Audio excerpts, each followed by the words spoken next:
Hello, everyone, and welcome back for another week of Growing with My Fellow Growers. I'm your host, Jack Greenstock, joined as always by an amazing panel. I've actually just got one panelist with me currently this evening. I've got Noah the Grower, who I'll pass it over to right now. How's it going, everybody? Yeah, I'm No Other Grower on Instagram. You can find me there. I've been gone for a few weeks. I've been on vacation, but happy to be back and ready to get into it.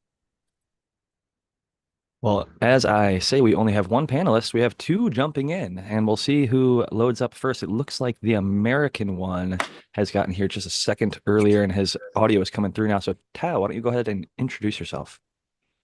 Hello, Jack. I am the American one on YouTube and the American one underscore with underscore 18s on the IG. Yeah, it's always good to be here. Hello, everyone in chat, and I'm glad I made it. Glad you made it as well. Zoom got an update this week, so a little bit of last second scrambling from Jack on the production side. And I'm seeing some new things, different colors and sidebars. But Brandon Rust, it looks like, has loaded in as well. So why don't you go ahead and introduce yourself, Brandon? Hey, what's going on? It's been a minute since I've been on the show.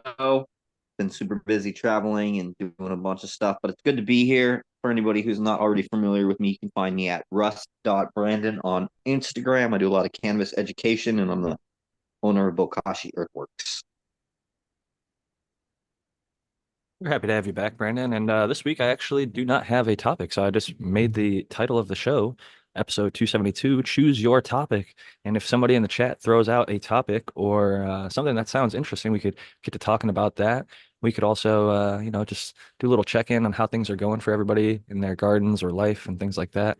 I'll pass it first to Noah the Grower and see how are things. You just told me before we got on the air that you just did a little bit of traveling. I don't know if that's something you want to share with the people, or maybe you could Yeah, tell them totally. how the garden is looking when you got back.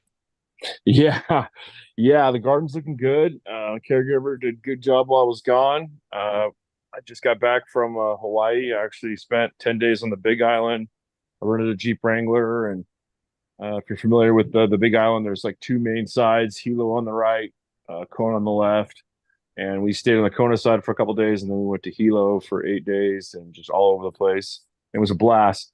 Plants looked great. I was pleasantly surprised, and my caregiver, who happens to be my daughter, is rounding into shape, and she's been doing really well and learning, and everything was good. So, and I was very nervous, but it's the first time I've left my room for 10 days since 2017. That's when my father-in-law used to do it all the time. But yeah, it was a blast, and garden's looking good. Glad to hear it. I love Hawaii. I love Jeeps. My plumeria is actually a Hawaiian variety. Probably a lot of them are the Hilo yellow. It smells amazing and it's doing great as well. But as you were talking, Matthew Gates joined us as well. I think it was a Zoom update. Had a few of our panelists jumping in just a minute or two later than typical. But Matthew, why don't you go ahead and introduce yourself?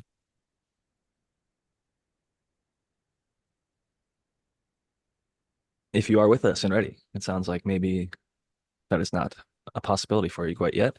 But Matthew, whenever you are able to, you can jump in and let the people know where they can find you.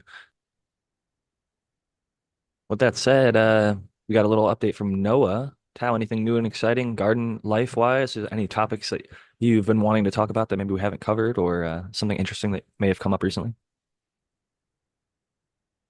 Not that I can think of offhand. We already went through the minor one of Amber Waves of Green last week. You guys took care of that for me. That, Um, that was an interesting conversation for sure. I'll pass it, I guess, to Brandon Rust, who has not been with us for a few weeks. He's been busy traveling. Brandon, maybe you can give us a little quick 5 or 10 minute update about how things have been going with Bokashi Earthworks life. I think you might be moving, or maybe you already moved. I know that was in the talks. So maybe you could give us a little update about all of the things that have been going on. Yeah, I've got a lot of lines in the water right now. I was actually supposed to leave for LA tomorrow, but there's a hurricane, so all the flights out of Houston uh, were canceled, or out of Dallas, wherever I was flying to LA from. And so I'm gonna have to push that back. But I am still going to San Diego. I'm gonna go see my sister, and then from there I'm flying to Denver. I'm gonna go hop in on Adam Dunn with Mama Wolf, which is Yellow Wolf's mom, and me and his mom and his attorney are gonna go to the show afterwards. I'm gonna go meet up with Yellow Wolf and his manager. And he's playing with another artist that I listen to called Prof. So I'm pretty excited about that. I'm working with their brand, doing all the genetic work, and I'm also linking different farms that I already work with them to do collective marketing, branding, and distribution. And then a couple days, I'll be in Denver for a couple days doing farm tours. And then from Denver, I'm flying out to Columbus, Ohio. I'm going to be going to the Cultivate 24 show. Ohio just opened up, and so we're looking at bringing Bokashi Earthworks to farms. I'm going to be cruising around doing a bunch of farm tours with my buddy Evan from Fos, the lighting company, because I'm a distributor for that company as well. So we're going to be looking at picking up brands or picking up farms for the brand, getting people on the Bokashi Earthworks program, and selling lights. And also, I'm starting a management company with Kenji, which is B Real's partner, Art, who built out all the grow rooms for Stizzy. I mean, Sean, that built all the grow rooms from Stizzy and Art. He was the president. He worked with Hawthorne before they closed down all their distribution side. And we're looking at taking over some management for some licenses out in New Jersey and New York. So that's a really cool project. That's going to be like a whole 3 week like tour that I'm doing. So I'm going to Ohio and then Pennsylvania after that. I'm currently working on Bokashi Earthworks EU. I have somebody that's going to be running that out of Spain. So that's got that in the works. Also, I'm going to be doing a television series and be hosting a television series. And the premise for that show is there's a company called Dynamic DNA. And what they do is they do gene mapping for health reasons. And they've come up with a endocannabinoid and terpene mapping sequence where they're able to determine what the best cannabinoid and terpene um, are for an individual's body. And so the premise of the show is I'm going to interview different celebrities, and they're going to get their genome mapped, and we're going to talk about the different cannabinoids and terpenes. Dr. Pepper Hernandez, I brought in on the project as well. So that's another thing we got going on. I built a tissue culture lab here in Oklahoma, and so I have that all set up, and I've been playing around with that. I'll have my hemp license out here fairly soon as well. So I've got a lot going on, just working on a lot of different projects, and having fun, enjoying myself.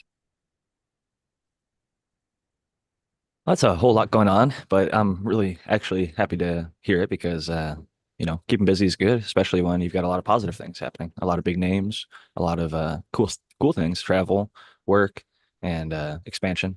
Shout out my own home state there, Ohio, as we've done a few podcasts about starting to grow your own for Ohio, and people, if they haven't already checked that out, if they're in Ohio and starting to grow their own, that's a great place to get started. But I did see Matthew Gates' little mute icon actually popped up, so I believe that you are loaded in now and can hopefully hear us. And maybe you can go ahead and introduce yourself to the people.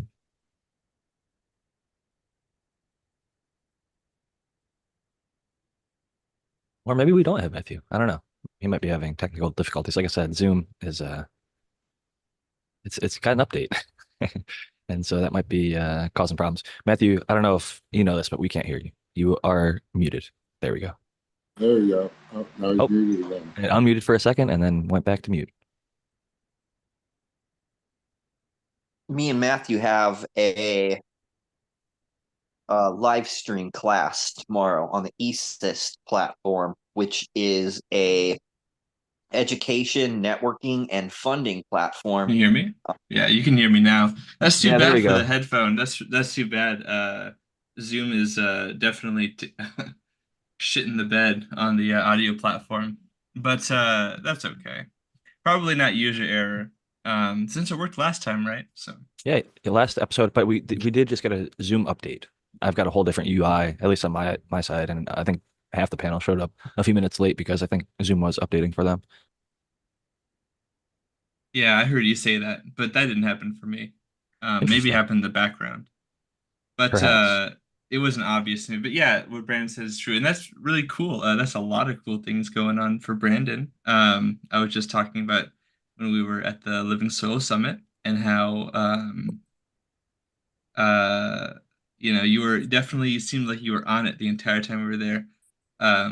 And that has not changed. But yeah, actually, tomorrow we will be talking about my Everswarm theory and some other aspects of IPM theory and mastery. And then this weekend, I'll be in Illinois, in Rockford and Frankfurt, which is close to Chicago, like an hour out, with Jordan River, and we're going to be doing my Pestapalooza seminar for Saturday and Sunday. So if you're interested in that, you can check us out at Growcast, and the tickets are on sale there. So we're pretty excited. Sounds exciting for sure. Definitely something to look forward to. I know you put a lot of time and effort into that program, so it is something. It looks like Noah the Grower dropped out and he's jumping back in here. That the people should definitely look out for because there's going to be a lot of great information there for sure. And yeah, definitely make sure to support Matthew on that. And I need to click back over to the chat and see if anybody's suggested any topics so far because this is sort of a choose a topic night. We don't really have one in mind, at least I didn't. And maybe Matthew has one that he'd like to cover. I passed it around to Brandon, Noah, Tao, and I have one as a backup option. So if Matthew doesn't have anything that he's, pressing to get out there or wanting to talk about or have seen in the last week or so, then maybe we could go on to that. I can take you guys on a little garden tour at 7 when the lights turn on. We will 100% do that. Yeah, I have a few ideas. Because I'm still doing that Budward Moth video coming out. Hopefully this week. We'll see. I'm definitely putting in the time for it. I was curious, I guess, because a big part of that video, I'm going over different continents too, Africa, so, Southeast Asia, Eastern Asia, the Middle East, all these places, and it makes me think a little bit. I think we talked about it a bit recently, but what it is about like the global community. Obviously, everyone on this panel is a U.S. citizen. And probably and perhaps perhaps besides Brandon, maybe doesn't travel outside the U.S. all that often, but I feel like that's like an important thing. That's kind of a blind spot for a lot of people, and it might be interesting to talk about, or if anyone has any like speculative ideas about um, external or non-American influence. Because I would also throw in like South. I would also throw in like Central America and South America too. Um, Big old backyard, so to speak.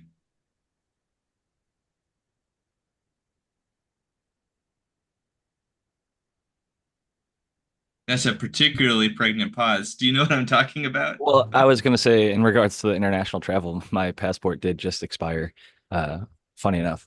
And I have been prioritizing travel within the US for a few specific reasons since the 2019 time. But um, other than that, um, in terms of the pest information, I'm woefully ignorant in But the isn't that not pest? Not, no, I'm talking. My video is about that, but I was sorry. What I'm talking about is like the cannabis community generally.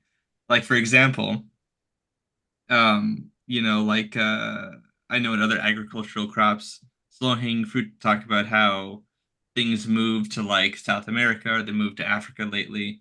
And I think that we'll probably see expansions in this region. Also, already sort of there's happening in cannabis with already happening. Exactly. Yeah, Breeder exactly. Steve is So, just one example. He's got hectares and I think it's Colombia, and there's lots of cultivation going on in Central South America and even Mexico. hmm So hmm Yeah, he yeah, just hit me and up. He's doing a bunch of stuff down there. He's got a lot going on internationally. hectares, dude, tons of shit. He's got some stuff going on in Thailand, I believe, as well. Yeah, he's got his seed company back on again. It's called Stars and Stripes now, I think. Seed company, formerly like the Spice of Life Seeds. magazine. But yeah, we're trying. I'm gonna reach out to him. I've got him on Twitter or X, I should say, and I'll invite him on and we'll figure out a date to get him on because he's super open to doing shows and stuff, and he'd be a great guest. Yeah, I just feel like it's a thing that maybe as Americans we don't give a lot of credence to as this kind of stereotypical. Well, I'll say But this. yeah, I witnessed also this show, Dr. MJ and others, yourself, point out, like any crop, when you cut back on regulations, the costs will eventually go down to essentially field grown. So like sun grown, mass scale, the pound price of lettuce, for example, is nowhere even close to anywhere. Even now that cannabis has come down, they're still not close to each other. And it's because cannabis is so much more heavily regulated. And even within that, we saw it go from like, I don't know, 7,000 a pound or something in like the early 2000s to a little under 1,000 a pound at the bad times, maybe a year or two ago. And so that was something that was talked about on this show at length. And people, myself, and all the other, more connoisseur end or whatever, like people that wanted to believe, oh, the good product will always sell for a high price. And to some extent, it was. It still did in those tough times. Those weren't the people struggling to get their crops out most of the time, but a lot of the people shut down. Noah the Grow has mentioned many who switched to LED ended up shutting down. But I think that was also at the same time, roughly, as a lot of stuff got legalized, whether it was in California, whether it was in his state specifically, Oregon, when they went legal and they gave out all those licenses, and people, if you look into like supply demand, many would believe that they overproduced, at least for their state. They grew way too much for their own state's consumption, and that drove the price down extremely, extremely low. There was like ounces for like, I want to say like $5 or $8 or something. And I saw videos and talked to people there that were smoking and said it was actually decent. So it was interesting to see stuff that we talked about on the show. I mean, literally years ago at this point. I'd have to go digging through the archives and try and find that stuff or whatever. But I definitely remember Dr. MJ specifically, and maybe you as well, talking about how the cost of cannabis is going to come down as regulations uh, start getting lifted, as we've seen, even like the hemp farm bill, um, Canada going legal, all these other European countries going legal or already being legal. So it's You know, maybe an uh, uh, obvious prediction, but it was correct. it is an obvious something position, I think. Yeah. Oh, keep I going, think a Brandon. lot of people don't talk about too is that I think a lot of the reason why prices have dropped in multiple states is because for so long people were exporting from places like Northern California to the East Coast. You know, the East Coast has the largest consumption and the largest actual market. And now that places like Michigan and Oklahoma came online, now that New York is online, they're not relying on imports. And so there is excess product that is being cultivated in places where it would normally be exported, and so that's greatly affected the market as well, because places like New Jersey have come online, places like New York are coming online, places like Ohio, so there's It's there's still slow though, and I'll say that there are still people in California that are moving work to Europe, to oh Midwest, yeah, to I know, I mean, Texas, I Alabama, I red know a states. guy. But I agree with what you're saying 1,000%. Oklahoma is a hub now. Michigan's been a hub. When I was in Ohio, Michigan was the spot. It was like little California. They had medical way before Ohio did, at least, and they actually had a with that program. I mean, they had a lot of caregivers, like people like who's Spartan Grown, who's not with us tonight, growing fire in Michigan for the last couple decades. Eagle Gardens, and many others, Smiley's Garden, like a lot of others in Michigan that you could. There's so many breeders, hash makers. Michigan is, I would put them right on par with California. And Yeah, you're right. I It's went up there and judged a competition last week, and honestly, out of all the competitions that I've judged, all the entries were pretty on point. I mean, the majority of the flower was organic, and there was a lot of good flower up there. only had fire from Michigan in my experience. Like that's just it's been very, very positive. So I've got nothing but love for the glove up in Michigan. So shout out to all the Michiganders and Michigan Bros Grow Show coming on in about an hour and 40 minutes. But until then, I do agree with you, Brandon, that the central hubs, Michigan, Oklahoma, and every other state that comes online. I mean, think about it. And going back to what Matthew said, it is kind of obvious, right? If you take production from Northern California being the one hub that's like fueling Ohio and Michigan, all these other spots, right? The Uh, West Coast at one to point. to yeah, the whole West Coast for a while, right? But now they can do it themselves. Like anything, people prefer a lot of the times local. I mean, sure, you've got those people that are like, oh, this is exotic, fucking caviar from the Mediterranean or whatever. They got it imported and whatever, or lobster from wherever. It's like some people like the fancier shit, but even like now, I've seen a trend at like high-end restaurants. We'll watch these shows. People travel to fancy fucking whatever 5 star, five diamond, whatever the hell it is. Really, really highly reviewed restaurants, and they'll highlight, oh, this is local. This was caught, right here in our bay or and whatever, and or this was grown locally. And I think that's become more of an appeal for a lot of reasons. It's fresher. Fresher food is great. If you've ever harvested your own food fresh, you know that. But I think shortening that supply chain is a positive thing for the end user at the end of the day. And so a lot of people have moved that direction. Yeah, I feel like and I mean like it's also for those who are interested in like, closing loops and like regenerative agriculture in that way, I think it's pretty undeniable, right? That it it keeps you from burdening the system generally. And also, I think there's something to be said of just the general resilience, even if we didn't have many of the like strategic level problems, international um, problems geographically and everything, it's still more resilient to do it regardless. And I feel as though, I mean, like you would want that to become more robust in these areas, which are also, I mean, it could also be a way for farmers to make more money. Like just reading a report in Ghana, a research report from 2022 talking about the potential for Ghana, which is like the second largest cocoa producer in the world. Um, most of them are like small farmers who have less than 2 hectares of land, and it could be a great way for them to make money, a secondary cash crop, especially as cocoa, um, sadly might be going the way of the dodo.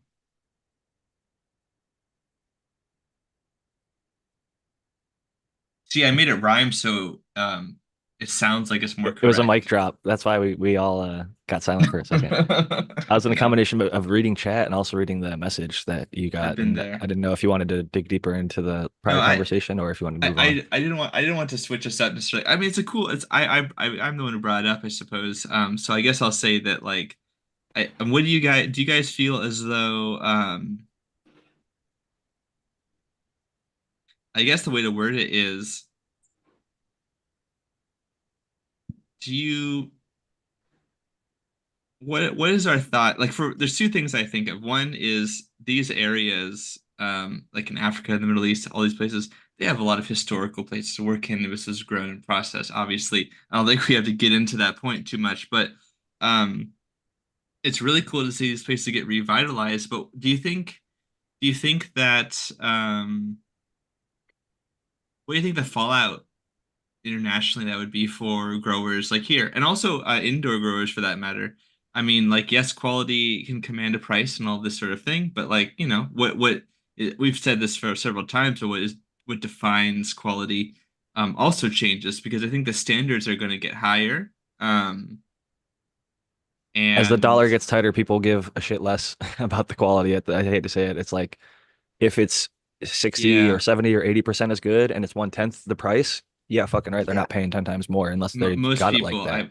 yeah, yeah. That's the especially if majority. it's like, I would say so, yeah, and especially if you are pretty confident that it's not like paraquat cannabis or like that chlorphenifir or whatever, chlortraniliprole, all that stuff that gets in there, even if they don't test for it, right? So My thoughts on that are also you don't have to have the best quality.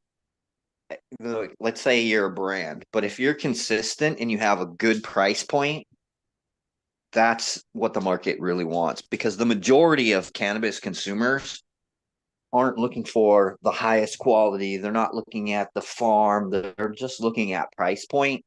And here's a good example.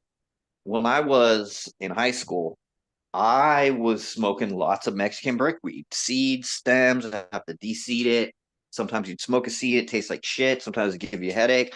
And I would be stoked to get the pretendicas, the the Mexican brickweed that was more fluffy, it was green, it had some trichomes, it wasn't totally packed full of seeds.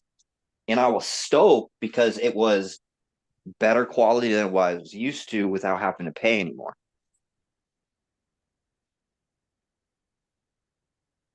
I think price is a huge dictator in any market. I mean, if you make something affordable enough, then you're going to have a larger market. Like it's just common unit economics. But Yeah.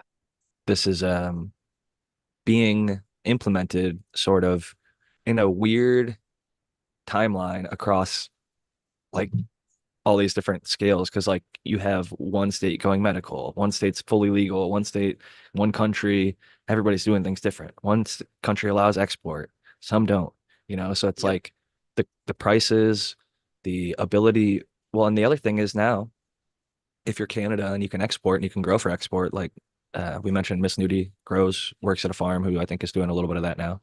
Stewart Farm, shout out to Nudie and all the Canadians up there doing good work, growing good shit. But I think you'd have to start selecting potentially for strains that have stuff that will last, like through a shipment from Canada to Germany. And maybe they'll have better ways of preserving or sending it in like you know, how they send like seafood or something with like dry ice or something to keep it cold or cool enough that it is in a proper range while it goes through that shipment so it doesn't lose a lot of its quality throughout the process. And I want to say thank you to Matthew for copying over the questions. I did see that one from Smoker on, and I didn't get to copy it in our chat. So I want to get moving on to Rocinante's question, and unless anybody else has more thoughts or Oh, yeah, comments. I got a thought. I think they should invent a way to do the drying and curing while in transport because I don't think there's a way to do it better. I don't know. That's like And you see that with some like tomatoes, for example, but I think that ends up being a bad thing, right? They pick it when worse. it's Yeah, it ends green up and then worse. they ship it with ethylene to make the green tomato turn red throughout the process. Not to Yeah. say that cannabis would have to do that. You could potentially have some climate controlled unit that like But a cannatrol essentially being shipped across and that's why hash can age and be better and travel, hash. that's yeah, But one of the big reasons it was flour can't, in my opinion. yeah, hash could be good for years and years where Right. flower in California has like a 1 year expiration date. And a lot of people smoke it within the first few months before you know, they consider it to be kind of like old and stale or not as, you know, high quality. I do enjoy some older flower when it's cured properly and kept at low temps. Brandon's got a little garden tour coming on a little half hour earlier than we were expecting. Yeah, Brandon, this is my veg tent. So all of these in the back right here are all different phenos of blueberry train mac. All this year I'll do 4 hunts on this. This is the second hunt, and these are all the females. I selected all the males out already. I have all of these all flowering right now, and these are just backed up. And then I got my sour cheese berry. I got sour OG in here. I've got my Lemarilla breeder cut, Lemarilla F1. I've got Chem Dog. what's Chem Good Dog? stuff. So actually, what happened was Mike Nee, that's Chem Dog. He reached out. I had commented on somebody's post, and it was they're showing off their Chem Dog cut or whatever, and I was like, man, I've never grown Chem Dog before. And he just DM'd me. He's like, "Hey, if you want to see what you can do with this thing, I'll send you one and out." And I was like, "Hell yeah, shoot it!" And so he sent me one, and I've got it mothered out and cloned. I put in the You said mom P-Bud Mike. P-Bud Mike. Yeah, he's Yeah, the guy. I think he was part of the group that maybe sold the initial bag. And the guy, actual Chem Dog, is his name is Greg or Mass G. He's a glass blower, but Chem Dog Glass is his other name. I think Mike Peabud Mike is. I think he holds the Chem D. I'm pretty sure. Maybe he has all of yeah, them. I'm not sure.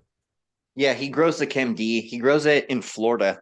I Yeah, they have a forget what the facility out there. I've that's. yeah. I think he works with Mass G. Greg. I think Greg's working down there with him.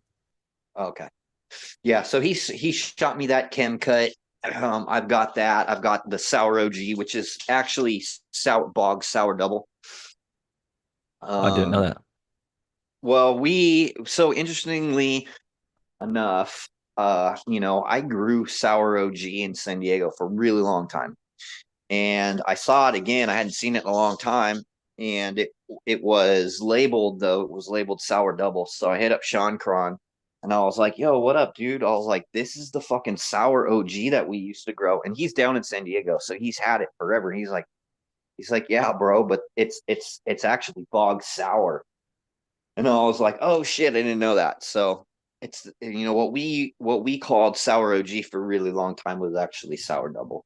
And so I That's got that hilarious cut. because sour OG still goes around here, and I wonder now if it's Boggs sour double. It's very distinct. Because back in the day, I had friends that were growing out the sour D, and I sold a lot of sour D, but I was never one to like I didn't like growing it because it took 84 days. And while it had good flavor and smell and everything, it just the buds weren't that pretty. They were, a little airy and they weren't as frosted out as like the sour OG. So I stuck with the sour OG because it had better structure, better flavor, better It just was overall a better plant. Great high too. Yeah, great, great high. I love all the chems and sours. I'm on the same camp, and OGs I'll add into that same kind of realm of kind of gassy, fuely, powerful. Yeah. And so I'm really stoked to have those. I have a couple of the sour OGs. I just put them in the flower room because I had a little extra room. And then I put my chem mom outside. I actually have an amazing outside garden. Even though I've got really bad soil, I've been working it since I bought my house. And dude, it is just banging. I have plants out here that are like 11, almost 12 feet tall already. Nice. It's storming out here. Here, I'll show you guys. Some beasts. Yeah, this is an Afghani bull rider times BLR.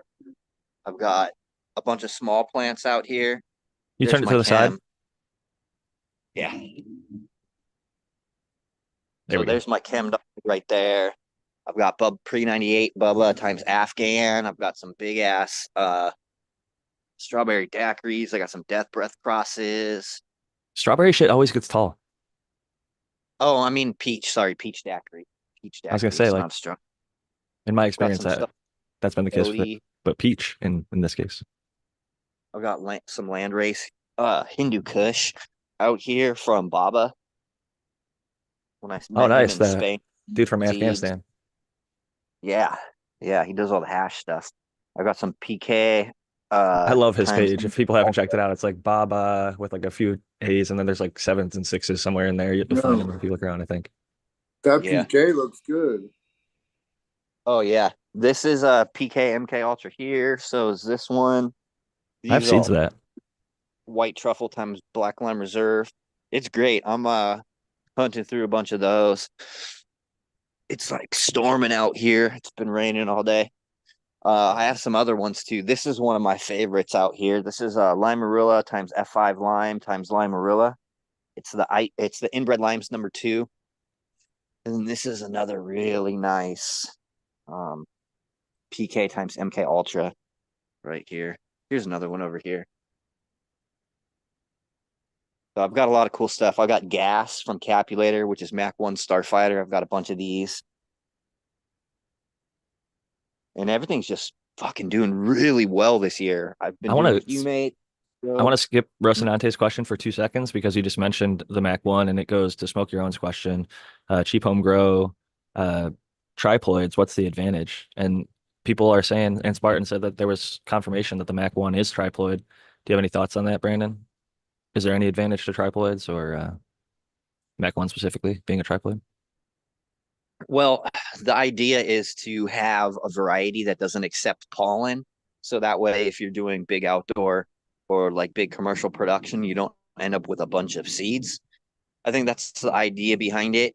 I know that Mac 1 has been said to be a triploid, and maybe one of the reasons why it doesn't accept pollen as good as a lot of other varieties. However, um, you know, it does accept pollen because if it didn't accept pollen, we wouldn't have these gases because this is Mach 1 Starfighter. So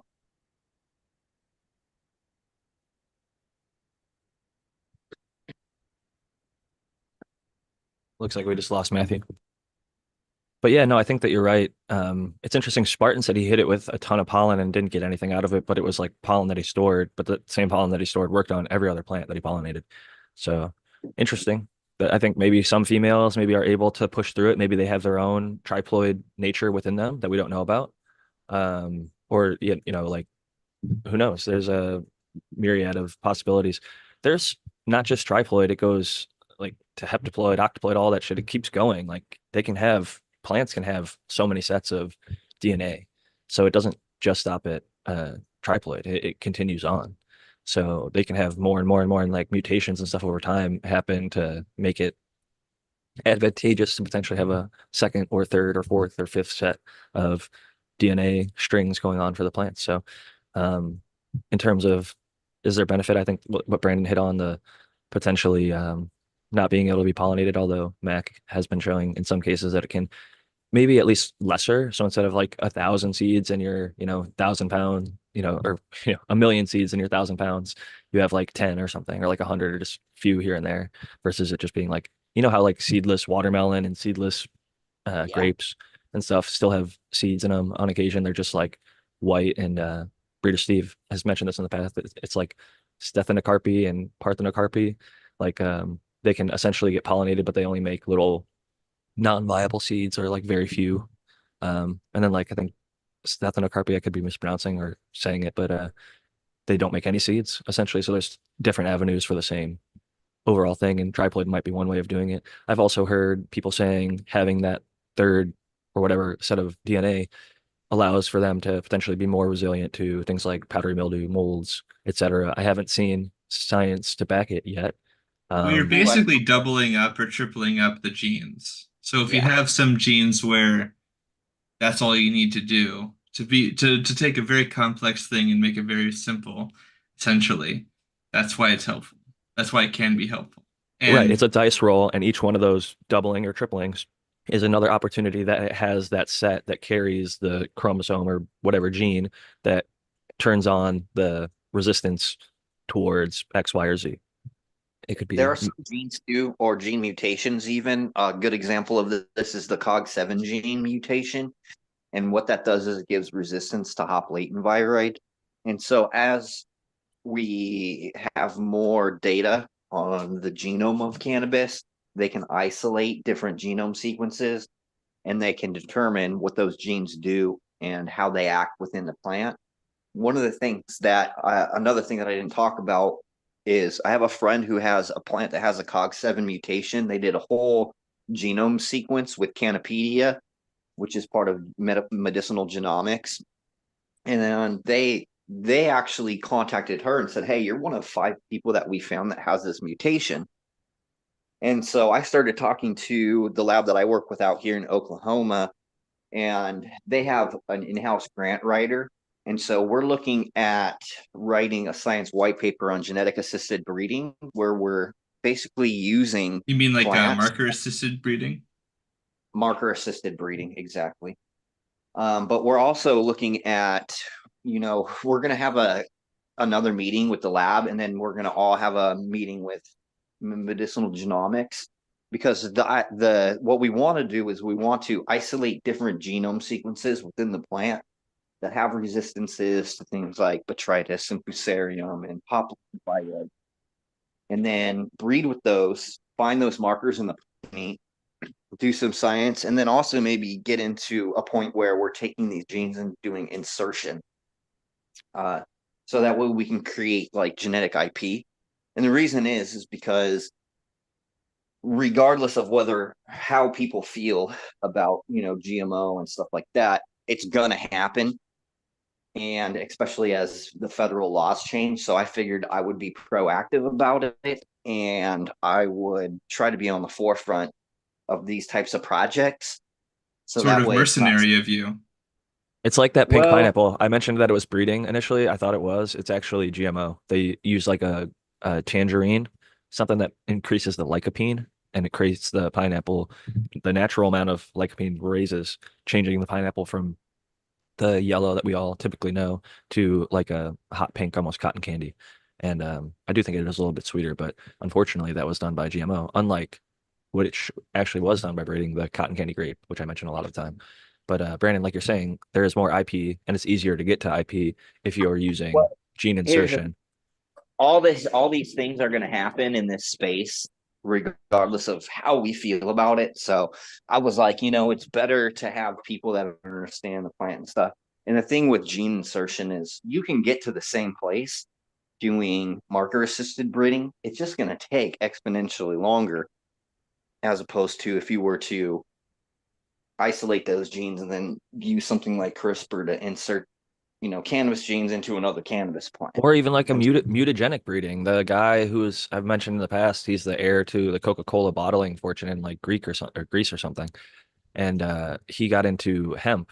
It's called like Swiss X CBD, and he was finding that you couldn't grow hemp on like the Bahamas or any of these tropical islands because they got too much equatorial sunlight, and a lot of the hemp varieties would grow hot. They'd grow above 0.3. So what they did was they took a bunch of these varieties and did a mutagenic breeding where I think they radiated them or irradiated them, something like that. And when they hit them with a certain amount or type of radiation, it brought out a some sort of genetic malformity or something that made a previous THC producing variety now produce not only zero point 0.3 or less, it was zero point 0. So they were able to grow hemp now in like the Bahamas or on the equator, even though most other hemp producers are struggling to keep the THC down with traditional hemp varieties. So that's one other example of non-traditional breeding. And in this case, it was called, I think, mutagenic breeding. But yeah, Swiss X CBD is the one who was doing that. And one of the first times I'd heard about it, but it is stuff that happens, like if you're a coffee drinker, you're probably drinking GMO coffee because coffee doesn't grow outside the shade naturally. They inserted that gene into coffee to make it more mass producible, to bring the cost of it down, to make it more widely available for people that do enjoy it. I'm not one of those folks, but I know there's people like Tao and others on the panel, I'm sure, who benefit from coffee. And maybe you go through the extent to make sure that you have the, single source, non-GMO, like creme de la creme or whatever. But like cannabis, most people are buying their coffee based on the dollar. They're getting the cheapest roast that tastes decent to them, like the cheapest thing that they can palate, I guess. And I think that's the case with cannabis a lot of the time too. Well, actually, I think I want to push back a bit on what Brandon is saying. Is that for a lot of things, I mean, it depends on what you're targeting. There is, I don't think, really a way to get to what you want, assuming that what you want is something, I guess, is presupposed, right? My point here is that there's certainly cases where, um, in the specific, maybe it wouldn't be possible to get the, like, for example, maybe the particular gene that you're looking for just doesn't exist in the species. So obviously, that would be like an obvious example where, um, you'd have to go outside yeah, you of that. couldn't breed for it. Exactly. Yeah, Whereas, but more abstractly, certainly, like some people were talking about like genes, resistance genes found in cannabis already.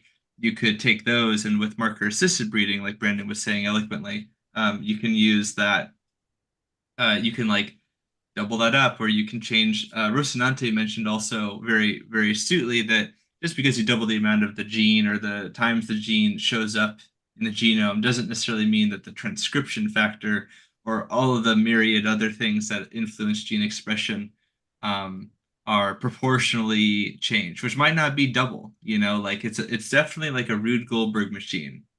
And I think Like there's some sort of gambler's fallacy in it. It's like, if it's 1 in 100 or 2 in 200, it's like, it's still, um, it's going to be that number every single time or whatever. And if you double it, triple it, sometimes even the higher number, as long as it's scaling, may not actually increase the odds, depending on the given trait. But I'm out of my depth here in that one, just speculating on how Yeah, it I'm actually works also out. I'm also not totally sure. The COG7, and also I want to say about for the resistance for hop lane viroid, I think it's important also to mention that it doesn't mean that the plant doesn't get or is not a carrier of hop lane viroid. It means that it's not going to show symptoms. yeah. And exactly. Because that's really important. Yeah, because some people might think that it doesn't get the problem, and that's not quite true. no, it But can obviously, totally no. it can be a carrier and it can infect other plants that you have in the garden. The thing with this is like, let's say you get hop latent viroid and your yields decrease by 20%. You might have this cog7 mutation and maybe only lose 2% or might not lose anything even though it's infected. It's just not creating any type of symptomatic response to the viroid. Like it might not be a dry weight yield loss, but you might get a little less terpenes or something. Or like you're saying, it might be like a cryptic virus because the mutate, like the resistance is actually allowing it to overcome being infected up to And that's maybe how 100%. anyway, because you can see hop latent viroid affect plants differently across multiple different cultivars, even in the same space, same nutrition, same environmental conditions. You might have one half of a plant just completely like die out and look like it was attacked by, a pathogen or something, or you might not have any trichome production and the weed just looks bad. There's all these different things. Maybe it just the branches are weak and it won't support itself, or the node spacing becomes denser. There's all these different characteristics that can potentially express, and just really depends on, I think, environmental factors, nutrition, the plant's own immune system, defense responses. There's a myriad of different things that could affect, I think, the transcription in the way that it affects the plant.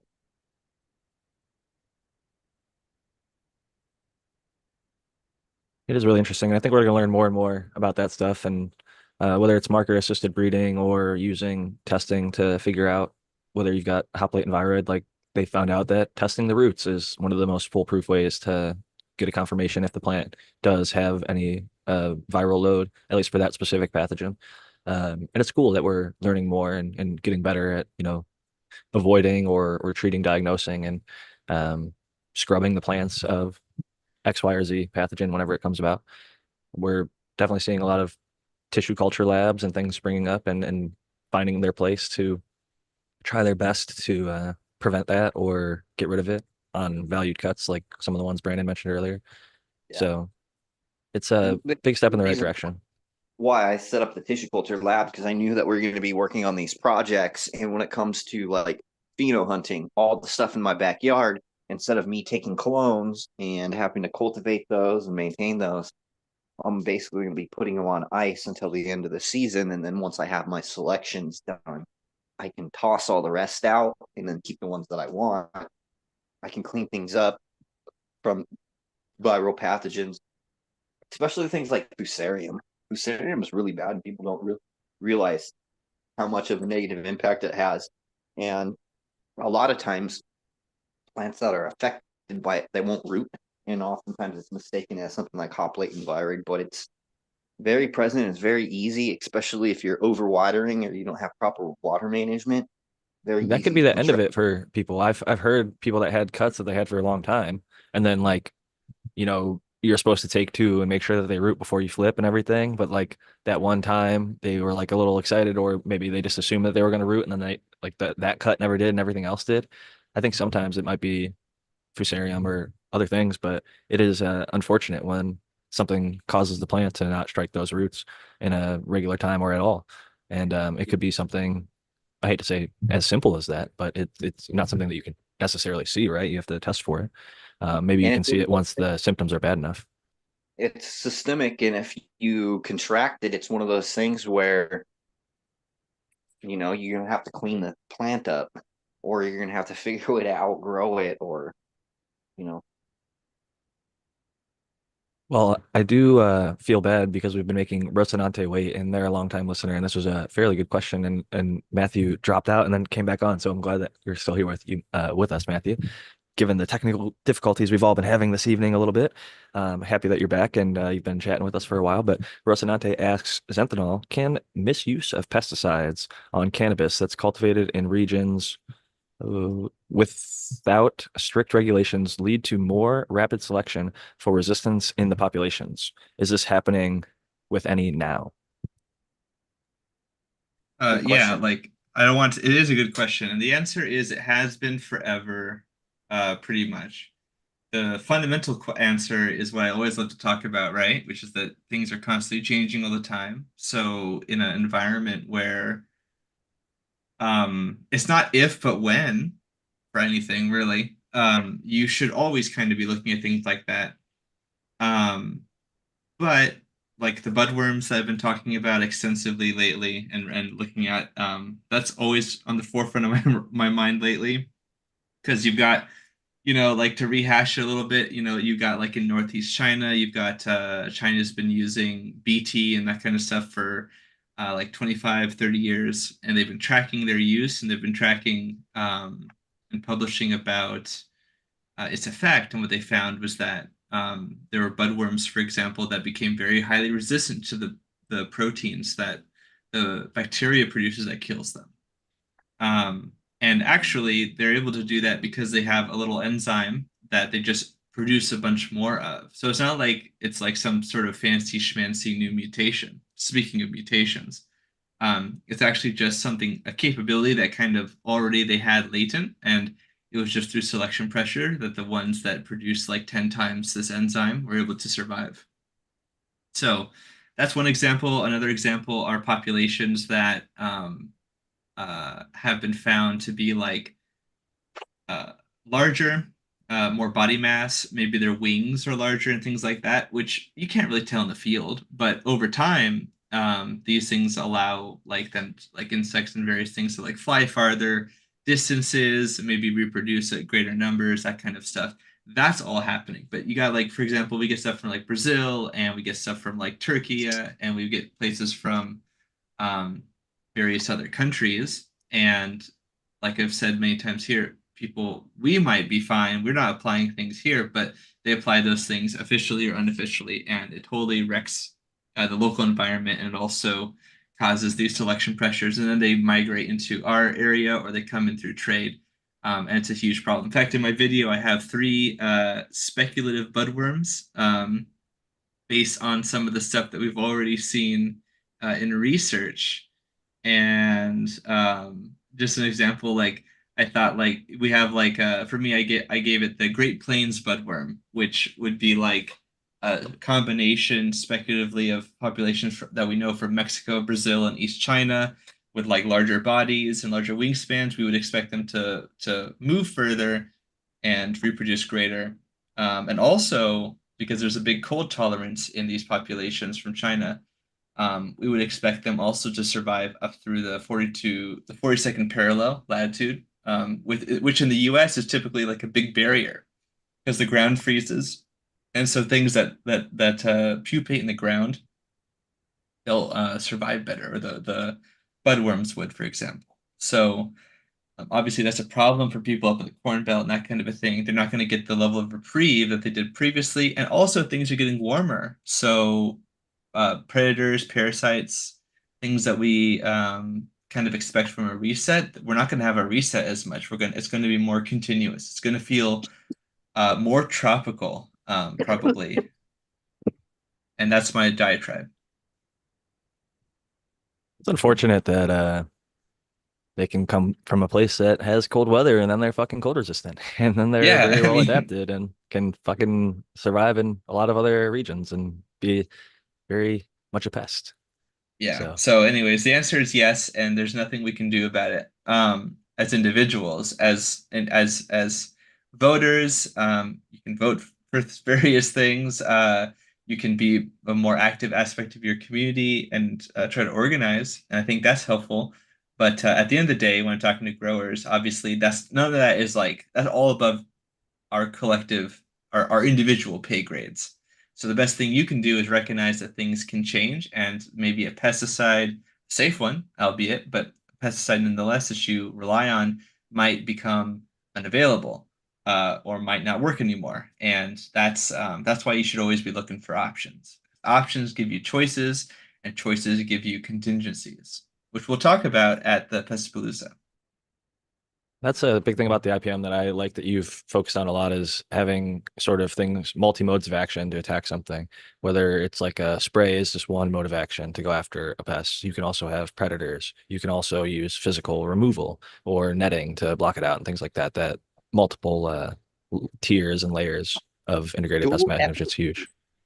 I'm a huge proponent of using multiple products that work synergistically together to either increase the efficiency of each other and also to come at the pest from two different angles. A good example is if you use something that regulates their nerves and overexcites their nerves, and if that doesn't outright kill them, you have something like, let's say, Beauveria bassiana, which acts as a parasitic microorganism. You're coming at it from two different angles, and it increases the efficiency of both products when you use them together. There's two things going on. So, and that's right. So the first thing is that obviously, if you have a one-dimensional selection pressure, then you're going to get a very concentrated and intense sort of recoil or reaction from that, right? The only ones that will survive are the ones that have that great so that those traits that were already in the environment. But if you hit them with two different kinds of things, then that selection pressure is highly diminished, or at least, yeah, the pressure for that trait is diminished. And so that's an excellent way. Chem and bio comes together in a beautiful way. Yep. A lot of the early IPM kind of looked at this, and many people are familiar with like a knockdown plus a bio. But on top of that, but the thing to consider is that systems like that are gonna that means they have to be more robust, which often means more costly. So it's sometimes hard to convince people, like, yeah, I know you have a solution, um, but what if you paid more, not only in having the product on hand, but also in the labor to have people who know how to use it and that kind of stuff. What if you had more options? See, that can be kind of hard for people to grok a little bit. Yeah. But what Brandon says is absolutely true. And this, of course, expands out and out into things like environmental effects, having shelter, having structures that keep things from coming in. Obviously, then, that kind of cancels out or neutralizes the problem. Um, kind of at a fundamental level. But then things do eventually get through, or whatever happens, you need to have those contingencies in place for And sure. people also have to understand that integrated pest management is a constant. It's not something that's like a one and done. It's Exactly. something that has to be maintained, regardless of what phase of growth you're in. And it's just to be, again, to be proactive about these things. We have all heard it said before, we've said it ourselves, an ounce of prevention is worth a pound of cure. Yeah, absolutely. And the best time to, I mean, like, it's kind of unfair because a lot of people, I mean, it feels this way because a lot of people don't have a choice, except for Brandon, who is gallivanting across the entire fucking world. Good for him.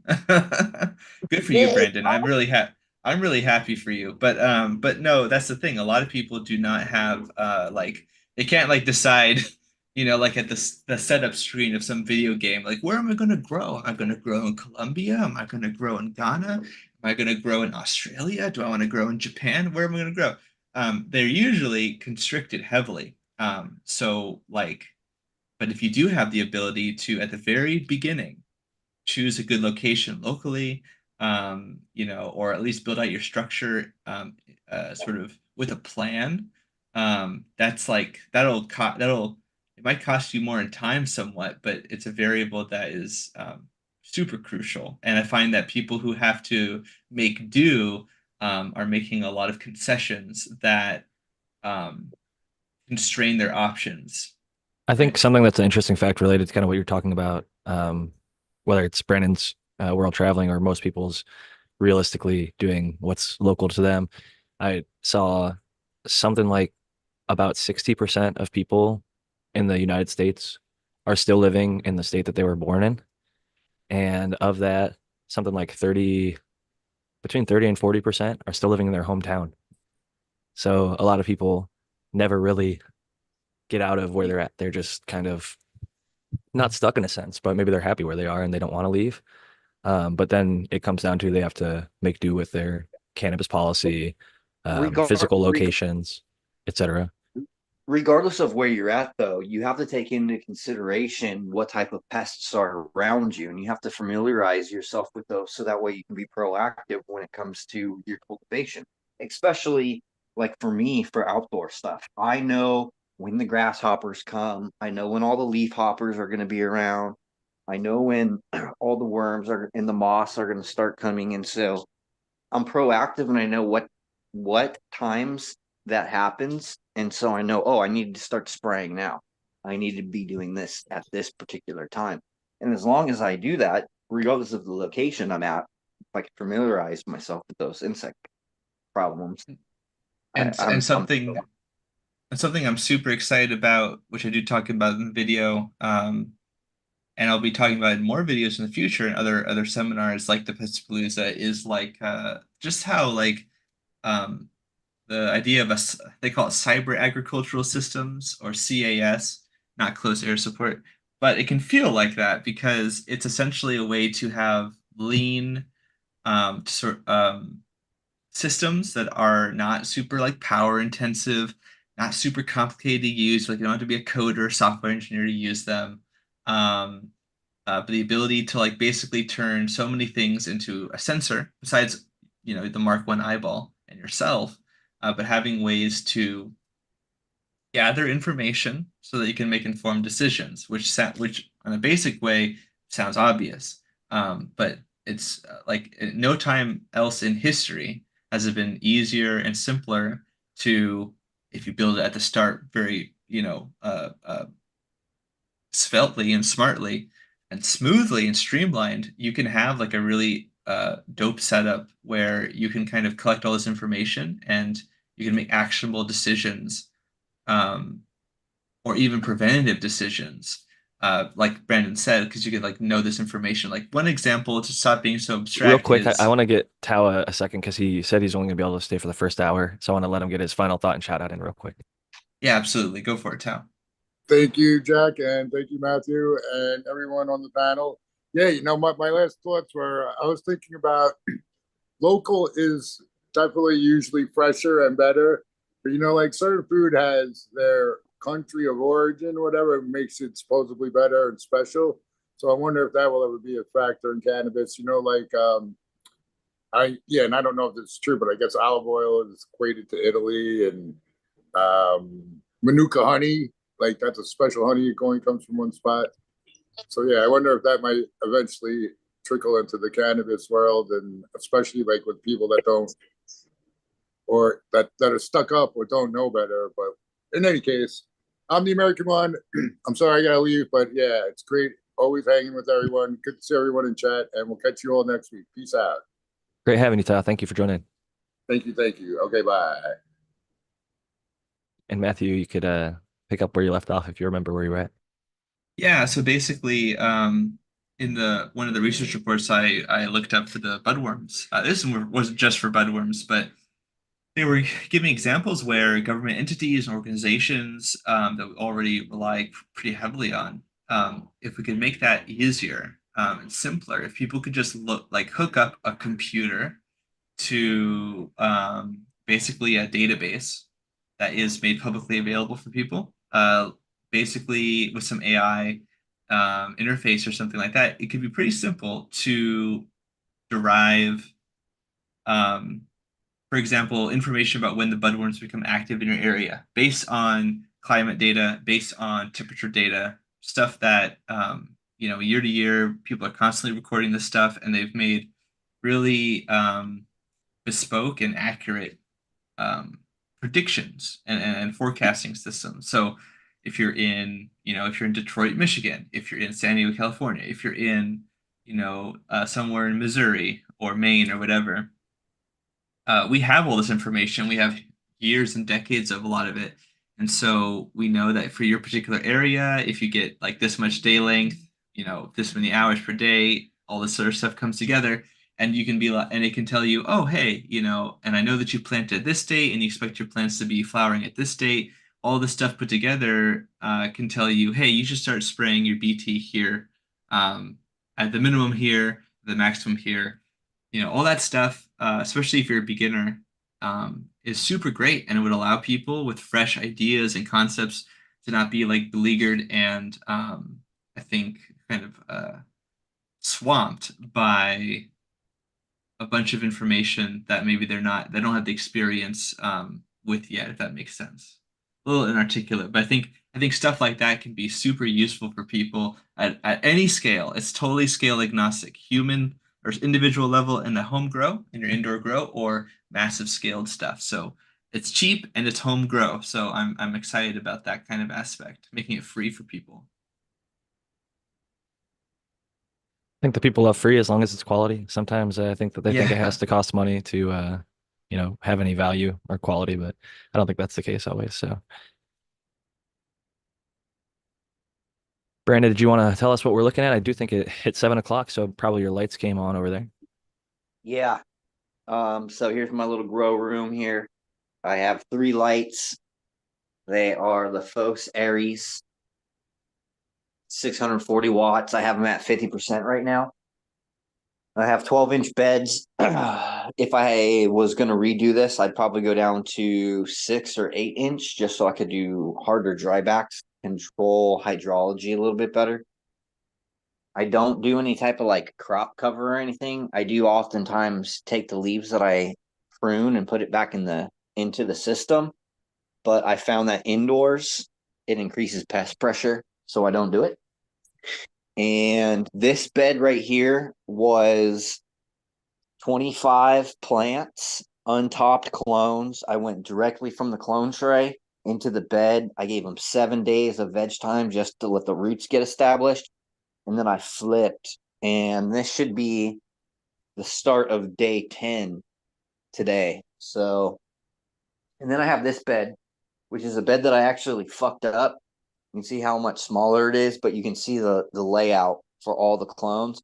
When I put these in here, they should have gotten a couple of days of veg. But what happened was I forgot to plug my light in. So this light over here was on, and then this light over here was on. And I just didn't realize that this one wasn't off because it's lower than my eye level. And so these things didn't get fucking as big, but I said, fuck it, I'm just gonna let them run. So I got that going on right there for anybody who's interested in getting a humidifier for their room. This little one right here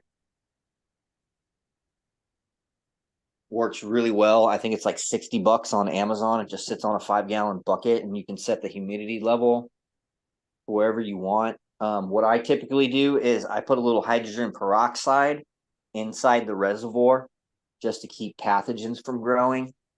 Because again, this thing is putting out mist into the air, and if there's pathogens growing in there, it could potentially spread to my plants. This is all blueberry train mac F2, the second round of pheno hunting, and these are all the females that I pulled all the males out, killed them. I didn't need those, and I'm just hunting these in 1-gallon pots, nothing special. I got these little catch trays off Amazon here for they're like 8-pack for like $6 or $7, something like that. The big ass plant that you guys saw outside is this one here. It was an Afghani bull rider times Black Line Reserve. Go back to And the then F2 for a second. You said it's your second run with them.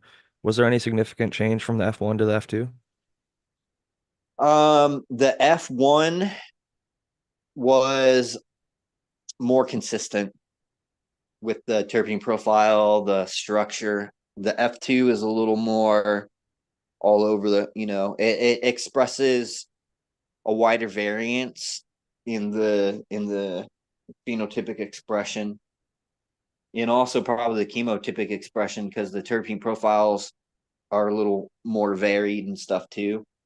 The reason why I'm doing this is because I'm doing some line work on the F2 all year long. Like I've already done an F3 with the crinkle cut that I selected from the first round. And I'll keep working this line, but at the end of the year, all of the cuts that I've chosen through the 4 hunts, I'll run those all side by side in the bed and choose the best of the best to do like work to go to F3, F4, F5, and beyond. And then I have one other thing that a lot of people are probably going to be interested in, and it's just this one plant. So I put some auto pots just outside and had them on my balcony, and this is actually hooked up to this reservoir right here. I'm gonna move this cold press key off. I got 15 gallons in this tank right here, and I put probably about 15% strength potassium humate, the K humate, along with some micro plus, and it just bottom feeds with this system here. So it feeds the plant, and I put this big old death breath times black lime reserve cross in here, and it'll just this is cocoa. So I just did cocoa, and I put a little bit of top dress amendment on there. And it's my one cocoa experiment that I have going on. I've been trying to do more cocoa grows so people can see the efficiency with the humates.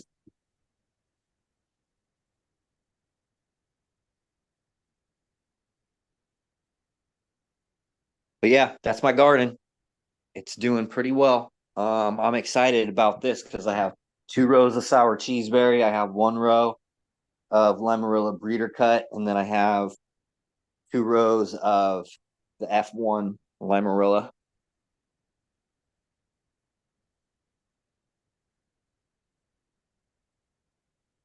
Garden's looking good, man. With all the travel and stuff, it's quite an accomplishment. Maybe we'll get to see a Noah the Grow his garden here at some point tonight. I'm not sure if you're near the garden or you're going to be able to show it off. I know you didn't mention that, but I know sometimes you're around. And you did I just say that definitely will. for sure. Good stuff. I do have a little bit of a change of pace topic because it applies to people in Oklahoma, but I also think nationwide. It is maybe a little bit on the political end of things, but I think it's something that is kind of near my heart because when I got into cultivation, somebody that I worked with ended up being a victim of gun violence, is what some people in the media would call it. But somebody broke into their place and shot them over money or the product that they had or whatever it was. But unfortunate circumstance. And so I believe personally that people should have the right to defend themselves and own a firearm if they want one to defend themselves. And recently there's been some cases like in Oklahoma. I'm going to share my screen here to show just a variety of different cases, both pro and I guess against. But the more current state of affairs, like marijuana moment is saying in this article, Supreme Court weighs in a case challenging federal gun ban for marijuana users, congressional research reports in legal brief. So essentially, somebody in Oklahoma had cannabis and a gun. They're going to get charged for it. They challenged it up to the Supreme Court, and they actually ended up ruling in the favor of the individual who had cannabis and the gun. I looked up in California. This is from some law group, but it says California does not prohibit marijuana users from having guns. However, having a gun in connection with an offense such as cultivation or possession with sale can result in additional criminal charges at the state level. So there's still complications there. If we go back a little bit historically, rapper Kodak Black was arrested at the U.S. border after having guns and weed found, police said, is the headline of this article. So he was in Niagara Falls. This is a little bit different because he was crossing an international border, but he had a firearm as well as cannabis. He ended up doing a 10-year sentence. Working down the line a little bit more, some people might know of this guy. He was better known probably as FPS Russia, but former YouTuber. He ended up doing about 2 months in prison. He had a little bit of hash while also being in possession of like full auto licenses, things like that. So he ended up getting busted. I think they said with intent to distribute, they had like a undercover try and get him to sell something to him or something like that. And then this is more recent, and it's not cannabis specific, but our current president, their son, is being indicted 3 felonies on the federal level for guns, and it was cocaine, but it goes to the same thing, the same question on the, I think it's called a 4473 form, asks, are you the unlawful user or addict of prohibited drugs, like at the federal level? Should probably read the specific actual thing, but it's something along those lines. And a lot of cannabis users will answer maybe untruthfully, or they'll stop smoking for a while and then be clean and then consider themselves able to answer that question correctly, or just buying outside of stores so they don't have to go through the process of filling out that paperwork. If you buy from a private seller, that's one way that you don't have to go about doing that. But it is some news that we have not reported on. I know we don't typically talk about guns in this community, but like I said, on top of my first grow mentor being unfortunately killed in his grow op. I also had my home broken into when I was in college. So it is something that, thankfully my roommate had something to scare off the intruder. But yeah, it's something that I think is, especially in the United States, a lot of our listeners are American. And I see North Star Genetics has like a little shotgun shell dummy round and it's got like seeds in there. So it was kind of a cool little snap cap. And he's also making like 1911 pistol grips. And I talked to him on fucking Talking Shit with Eagle about it. I was like, "Are you worried about that at all?" And he's like, "No, like my local sheriff's been down to the farm a bunch of times and he doesn't care at all." He said it's all kosher. So I guess at least in his jurisdiction, it's not something that he has got to worry about.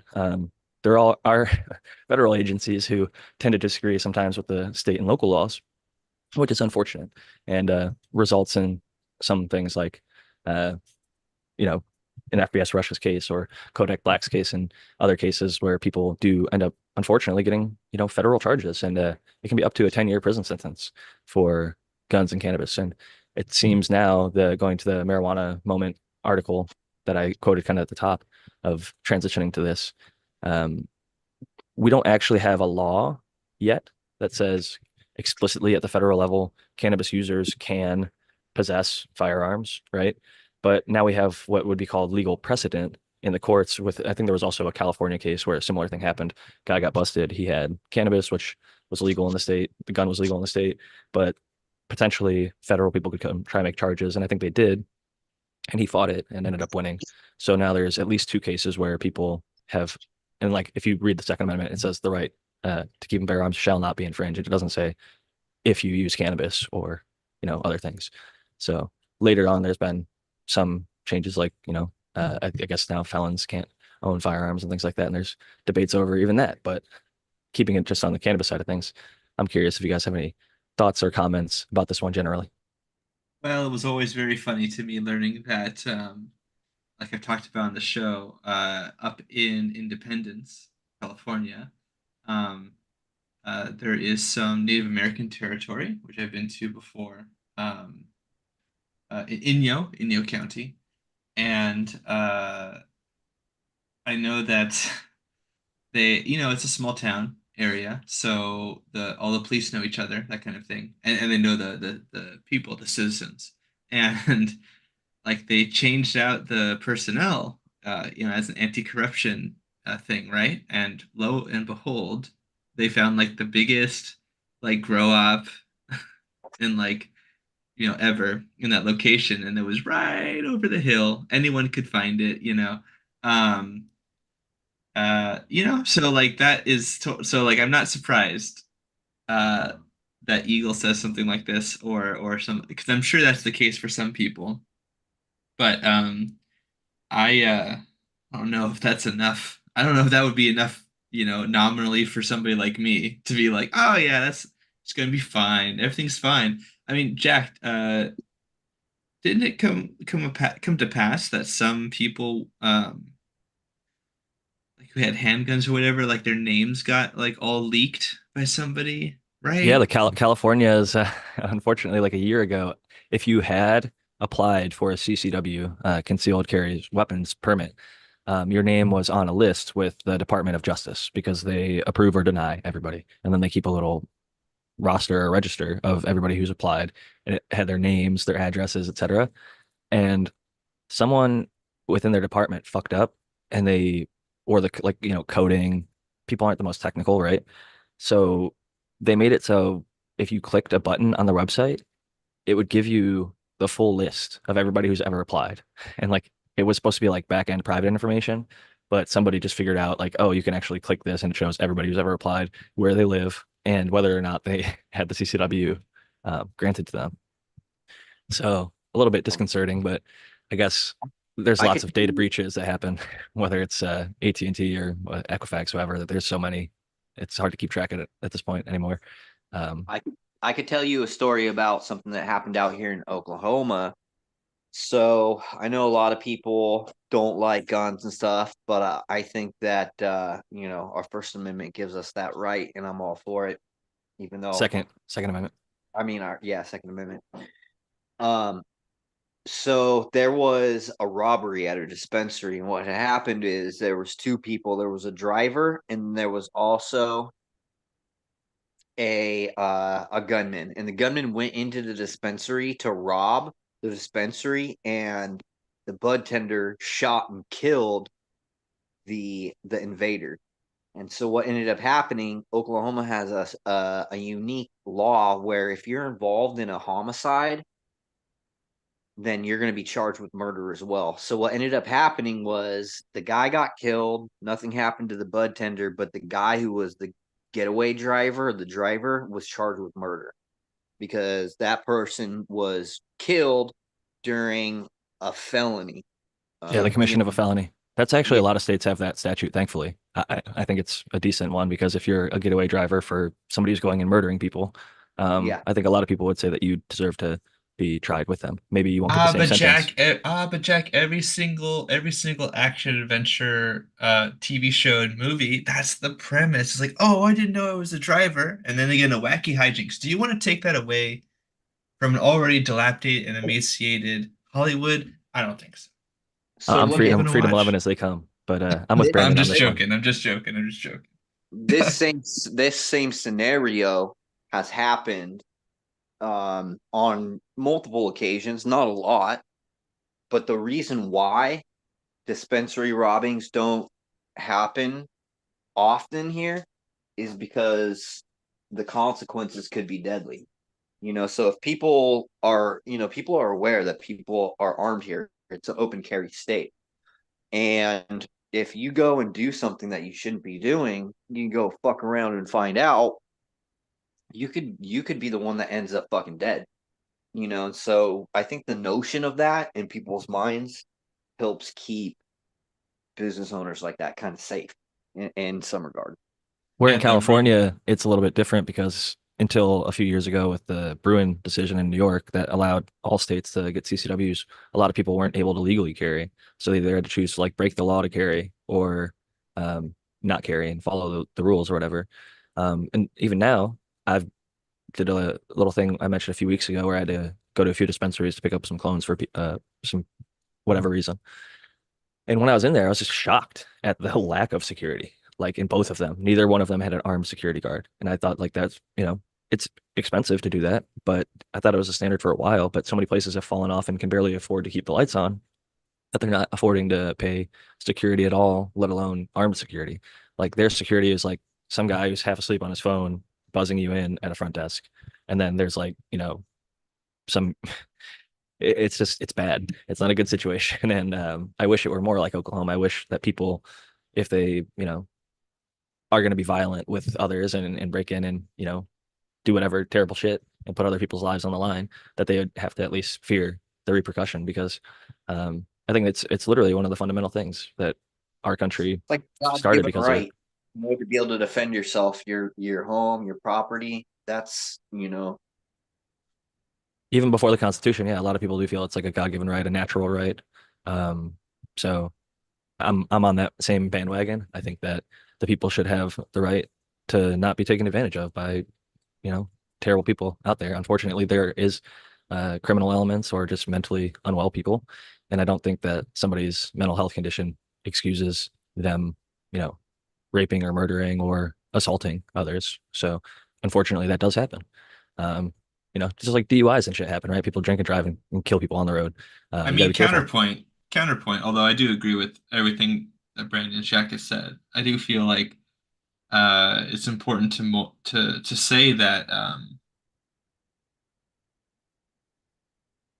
something more articulate that I just forgot. No, but let me see if I can get it back. I feel like what were you saying, Jack? I'm sorry. I should hear what you say first again so that I can remember what I was just about to make a great point. I had something for this. What are you saying? Just that like pro freedom and that people should have the rights, like the natural rights from whether it's Constitution is granting it to them or like a God-given right or a natural right. I see. People, Oh, it was actually the notion, I think it was what Brandon was saying about how people understand what the they all know, they're all in on it, that the potentiality of the outcome could be problem, right? Room temperature challenge, right? But The consequence. Yeah, the they might actually end up consequence. getting shot for fucking around But and finding out.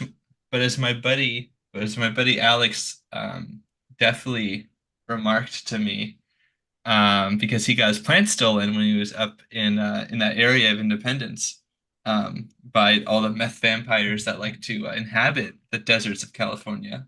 Acton, shout out to all of my undead in Acton, California. You know, expecting people to act rationally, is maybe not always the right play. Um, and I'm not, but like for most people, they are rational, and in most cases, they're going to be rational. But then there's always, and kind of like with the pest, right? There's always going to be some X factor that My thought you is know. it's less about whether they're rational because there are going to be people that are just drugged out, whether it's meth or fentanyl or something else, out of their mind on it could be just mental health issues. They're going to go after you whether they know you have a gun or whatever. They're going to come after you. And the thing is, I think people shouldn't have to wait however many minutes it takes for the police to come or a helpful neighbor with like a bat or whatever, something to beat the person off you. Absolutely. By then you might have been stabbed or assaulted or whatever the fuck it is. Like, um, Yeah, so my one point second is I kind counts, of cops are agree that, minutes away or might not even ever show up, which in my case is at least happened one time, which, you're not as important as whatever other important thing is going on in the city. So sometimes they just don't get to you. And well, because it's it's just a literally up to you. logistics. It's literally yeah, exactly. It's like I take that with first aid. I have a buddy who is a sergeant. He's a medic in the U.S. Army, and he just come back from leave. He's in Fort Riley, cavalry. Although hopefully that will change. Um, and he made an IFAK for me. For those who don't know what that is, it's an individual first aid kit, and I keep it on my bag. And IFAKs are not meant to be. This is not Tarkov, okay? It's not Call of Duty. Generally speaking, if you're in need of one of these, like if you have like I have like a seal for like a wound, like a Chest seal, sorry, like a chest tourniquet, seal, sorry, tourniquet. I have tourniquet, two tourniquets actually. gauze, stop bleed. A lung Whip. inflation pen, whatever you call it. But my point is that those are meant to be used on you. Like if a medic comes online and you're in trouble, or somebody who can use that stuff, they can use that and they can pretty quickly figure out where everything is and utilize it. And so I think that that kind of mentality is super point. I addressed it to you as a counterpoint, but it's actually I'm still on your side in that um, what Brandon says and what you both say is super totally, in my opinion, true. And also, but on top of that, also there's the irrational aspect. So people who might say that, people who are rational should have no reason to have a problem. But we all know there's always a case where somebody does something. People get upset. People don't see clearly sometimes, and like in my maybe extreme example, sometimes that's because of some sort of extreme case like Passion drugs rules, or one of the wizard yeah. rules. Well, and I would say that much as I try to, and this is why I speak so highly about like trying to confirm your biases, trying to be like so probabilistic in how I speak, because I know that what can seem to be the case is not always the case, and there's all these counterintuitive weird stuff out there, especially in my line of work. So what you said, Brandon, is true. It's like I don't think we're fundamentally even rational, which is not really a hot take, but We're still you know, animals. We have instincts and we yeah. have a lot of emotions that can overrun even the most rational individual if you put them in the worst of circumstance. And the comment that you made on first aid, I think, is definitely important.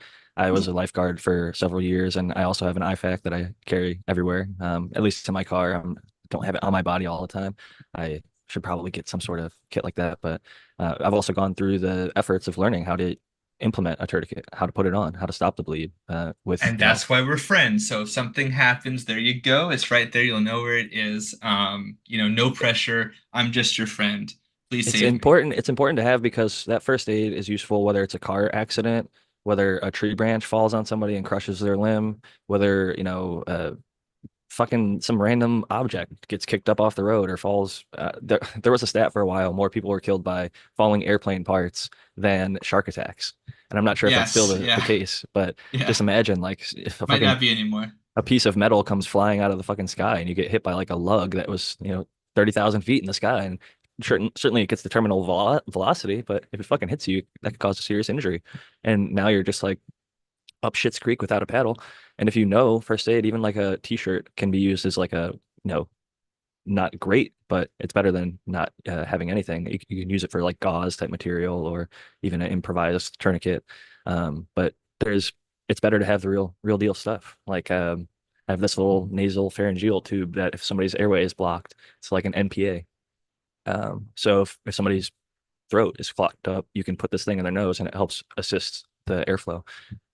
But also knowing first aid, like you can clear the airway, give people CPR, and you can save people's lives. I have. I was a lifeguard and I've literally saved people's lives a couple times, like from drowning, seizures, and not that I saved them from a seizure, but got them into a place where they wouldn't injure themselves more severely or drown. Um, and giving accurate information to the other medical staff that arrives when they get there. Um, it's a very valuable asset. And I think even like when I talked about a few weeks ago, grow place injuries, we were talking about like getting new scissors and like the fact that they're very fucking sharp and sometimes people cut themselves.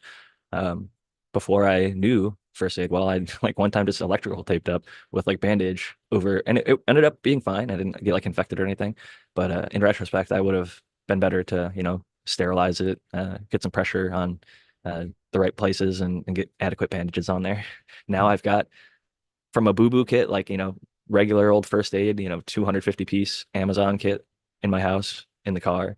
That's used more often than my IFAK. My IFAK is basically brand new and never used because trauma like that is pretty I mean, rare. it's yeah, it's high trauma. Yeah, exactly. You're But it's hoping. better to have, if like, you know, I there mean, are if I mean the one time unfortunate that you things need happen. it, hopefully you have it, right? Like that's Exactly. the. And some people don't. And I mean, that's like, I mean, what do I always harangue about IPM, right? Is that like, it's kind of you kind of self-defeat yourself by like being like, oh, I don't need to worry about this. It'll never happen, or it's never happened to me before, and that's a thought trap for sure. Um, It's funny. I and literally have multi tools on my keychain, along with my pepper spray, which is useful for a variety of things, whether people or animal. It can get you out of a shitty situation. But I've got like a Leatherman and a Swiss Army knife, and there's just like I don't know, like 8 to 10 tools on each one, and they're both great, and they're not super heavy, and it's just like shocking how many times it's come in handy.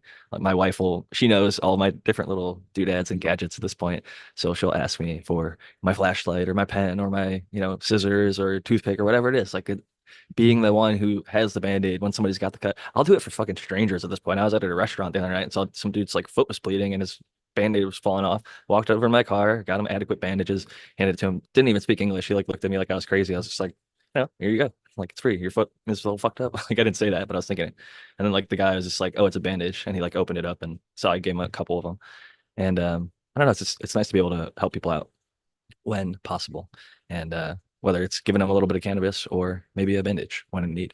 Because yeah, nicks, cuts, and scrapes and bruises, all that shit happens more often than getting shot at, hopefully. Even in America, as much as they report on that shit, it doesn't happen as often as people would like to think. It's like 0.01%. It's super, super fucking low and very, very rare. Even when they say like, oh, there's so many mass shootings, a lot of time it's overblown statistic. and here in IPM, like, or here like with plants, right, with Noah, like, it's the same kind of concept, like in a combat situation or in a large scale combat situation, those boo-boos can get infected. You're away from other people. Like that's actually just as important. And I would say like in a cultivation setting, it's the same logic, right? Where like, obviously you don't want to hyperventilate over something that is not a huge deal. So you want to accurately threat model what something is. So that's true, but also, you don't want to be like, every Disney villain ever be like, oh, those are the heroes. They're so weak. Don't worry about it. We'll just do something else. Like they always lose, right? What do they mean by this? What they mean is, you got to be vigilant. Even a small wound or a problem can get really big.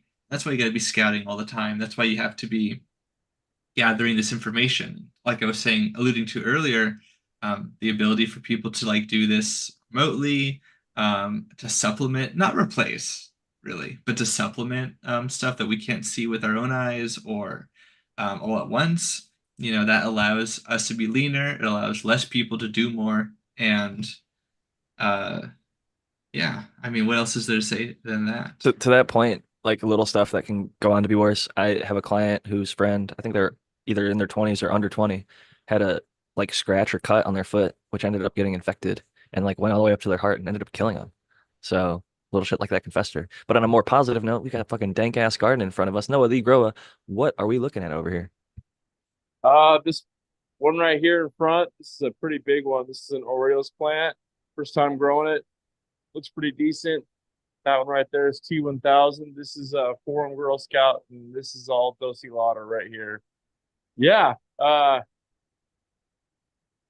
I'm on blood thinners, so first aid kit, tourniquet kit, those things are pretty important to me. And yeah, you never know when you're gonna need something like that. Yeah, it's important to have those type of things on hand because you just never know. Stop the Plead is a lot easier than people might think. You can within like an hour in a class, or even just some. You don't have to. It's better to have hands on, I think. But even like watching some videos online, you can get the idea. A lot of it's packing or high and tight tourniquets, and that doesn't need to be overcomplicated, but you can save people's lives. And like whether it's someone like Noah on a blood thinner, or I've even seen like a young kid ended up dying with my mom's school district. He like got hit in the chest by a football playing catch with his dad, and his heart had one of those things like that NFL player a few years ago went down during a game, and thankfully they had like AED and defibrillators on right there, and they had people that know CPR, so he ended up surviving. That one football player, can't think of his name right now, but it's scary that shit like we're that fragile. One bad The fall can take you out. football player's name is Damar Hamlin of the Buffalo Bills. Yes, thank you.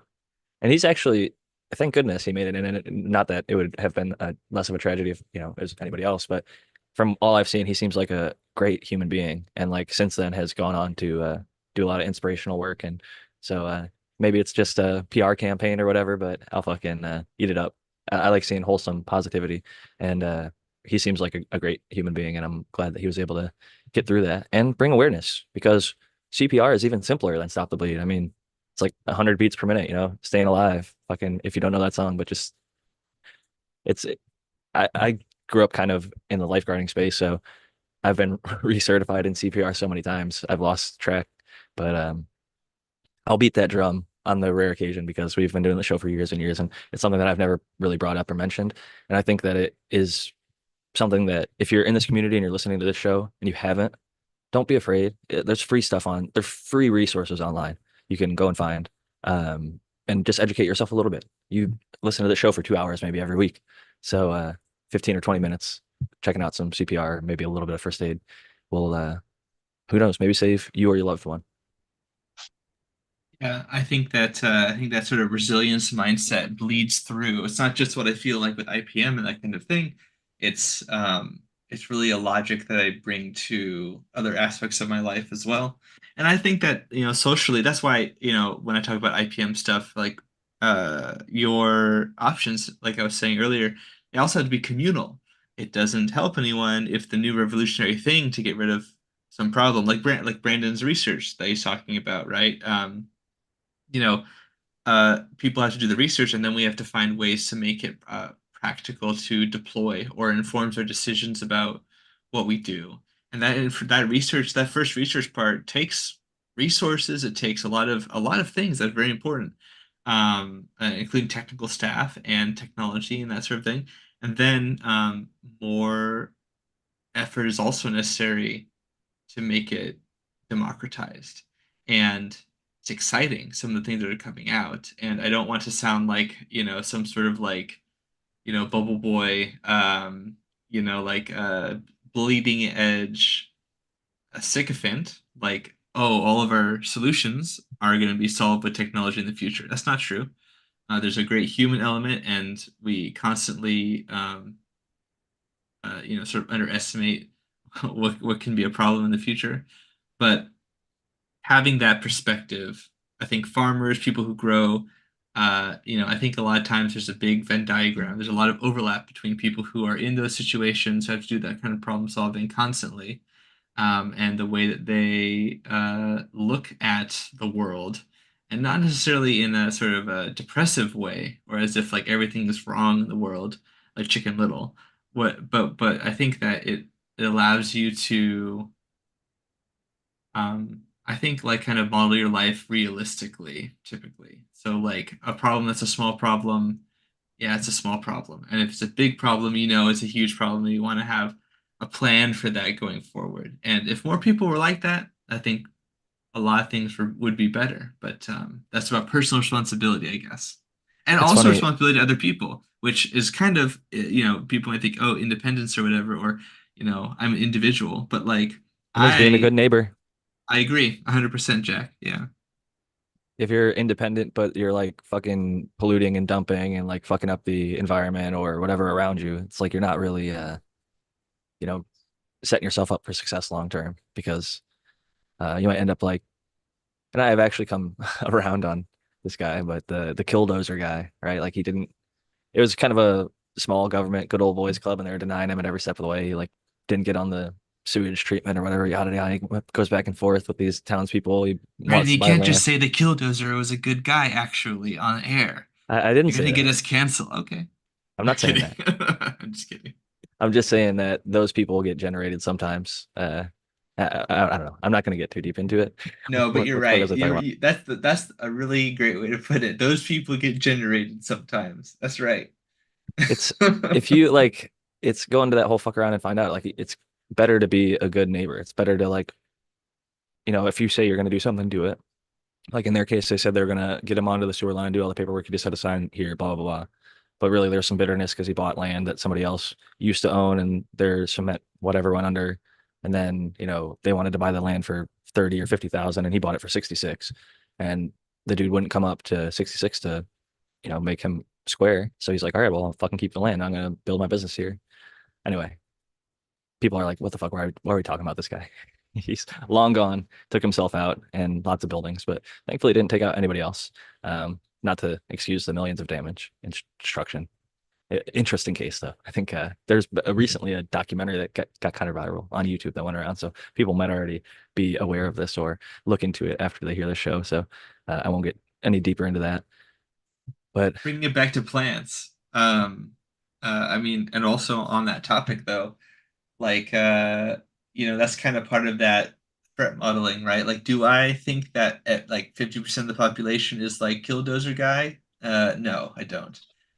Do I think that there's enough people that I have met in my life and that I know, not from my life, but from other observations, that are like, yeah, I don't really care. I'm going to flaunt the law. I'm going to bring in these lemons or oranges or grapes, or I'm going to, I just got back from my trip to I don't know where else, and kind of like I'm could bringing bring in this something foreign in. material. Yeah, yeah, there's tons of people doing it all the time, and even through regular trade routes, like insects in particular, right, are like the most invasive of the tax that I was reading a research report. So like, it's not hard calculus, right? Like, It's funny whether uh, they're in the ruling class or not, or the governing class. Like I think a lot of people take the rules for thee, but not for me approach. It's like, yeah, yes, that's all y'all's law, but I'm just gonna do my own fucking thing. yeah, and then like, it's but those laws are like written in blood, or like chlorophyll, whatever you want to say. Yeah, I Um, mean, billions of dollars of industry collapse. That means people aren't eating, and then sometimes, leads to people no longer being here for sad well, it's a double reasons. whammy because people don't eat and they're out of a job. Right. Like literally like on a large scale, like it's cutting into the food supply, but on the even like shorter term scale, it goes right to those gardeners and people that are working in the fields, harvesting the crops, growing the crops, etc., spraying the pesticides. They're all out of work. And like any business, when it goes down, there's major responsibility of starting the business and trying to keep those people on your payroll. So I'm a small business owner with 0 employees. I'm the only one on my company because it's been difficult for me to try and expand out. I personally think that that responsibility, like driving or any other one, by many people, I think is taken maybe a little bit too lightly and they do it a little bit recklessly and irresponsibly. And then some people do it very responsibly and respectfully and grow great, beautiful businesses that they give people benefits and good pay. And lots of gainful employment. So shout out to all those people that are doing that. Entrepreneurs. Brandon, I think, is one of them. Yes, And there's many definitely. others. Like you've got people working at Bokashi Earthworks, and you're working with for and having people work for you in different cultivation settings. So um, it's honestly it cheers me up to see it because there's so much negativity and like drama in society. If you watch mainstream news and media, etc., division, division, division. It's like when you see people coming together, it's like beautiful, whether it's for a cup or an event or, whatever it is. It's great to see a lot of the unity in our particular community. Um, I'm happy that that's still alive and strong in some capacity. Um, I think we're proof of that every single week coming here, but also just all the events that we go to and get to talk about and experiences that we partake in.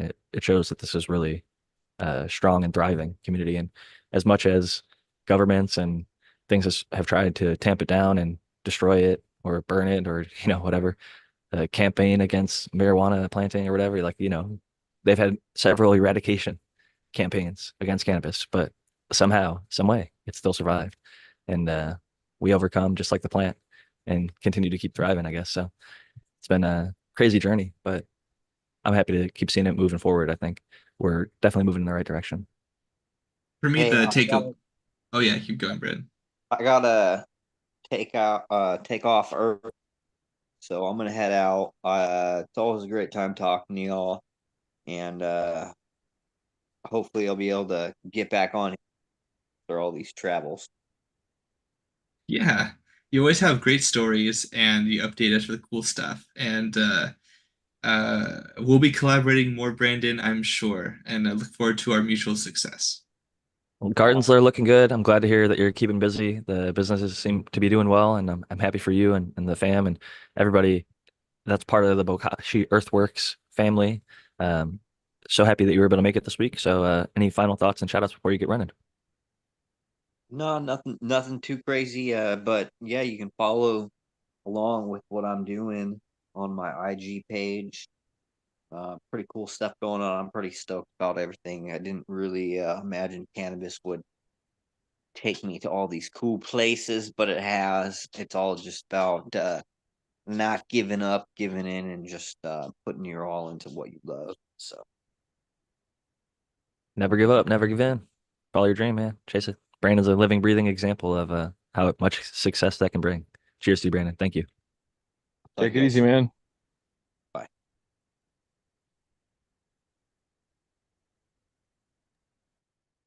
Brandon's actually an example that I was going to bring up here, which is that the takeaway of this sort of like onus on the individual, but also like as a group, like if it's truly a community.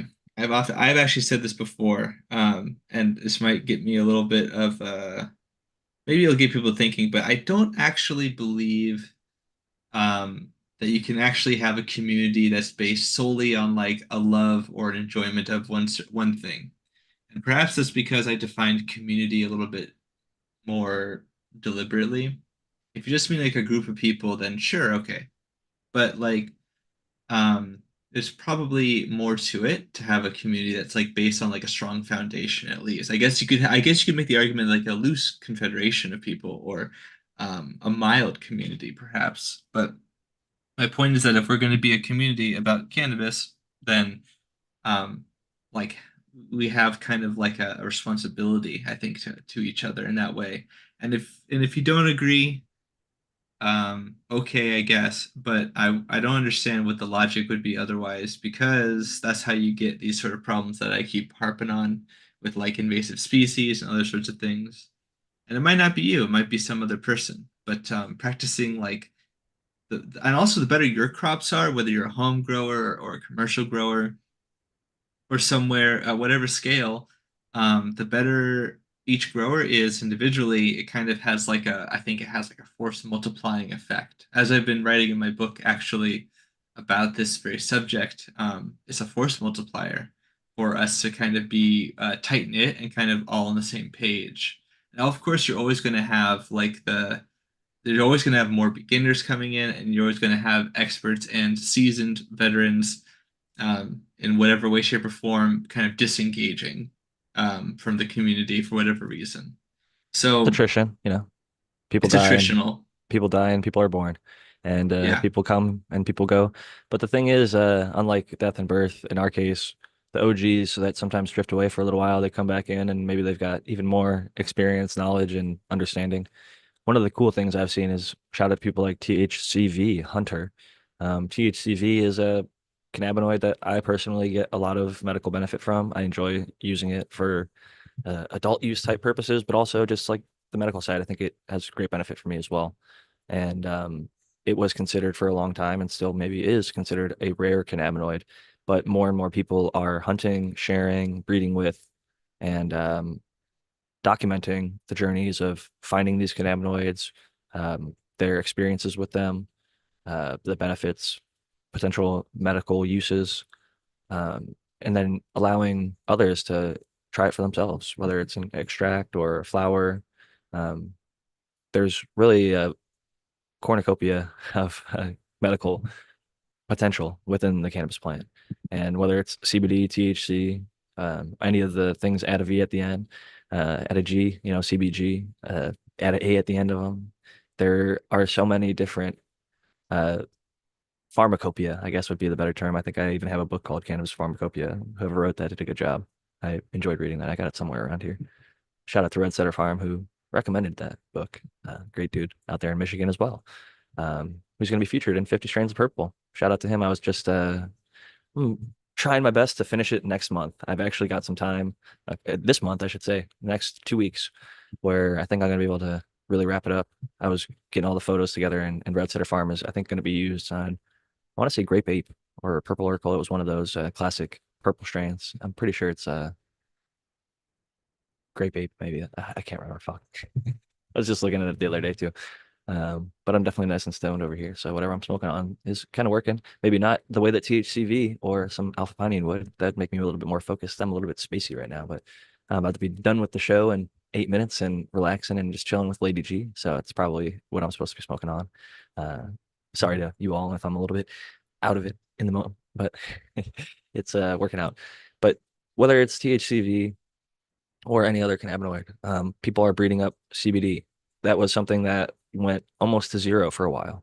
And then they started finding it in a few cups, Spannabis, Ringo's Gift, Ringo Starr, like all these different ACDC, Harlessu, seeing like the 18 to 2, like CBD to THC, it's like, or 30 to 1s, things like that, getting popular and then mixed ratios and different varieties. I mentioned Bohemian Chemist and a lot of the different THCV varieties I've had that they were like, I think one was a 8% THCV to 6 THC, and then they had like 2 or 3% terps.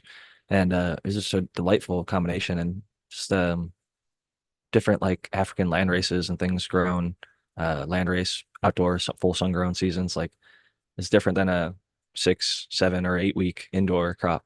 Going to kind of what we were talking about earlier with indoor can provide quality, but it's different than a full season plant. And those effects, I think, are going to be more and more relevant to a lot of the consumer base who will start to, like they did years ago, import from Thailand because Thailand has a history and they start to hone in on what made them really legendary in those years. Or Mexico was really popular.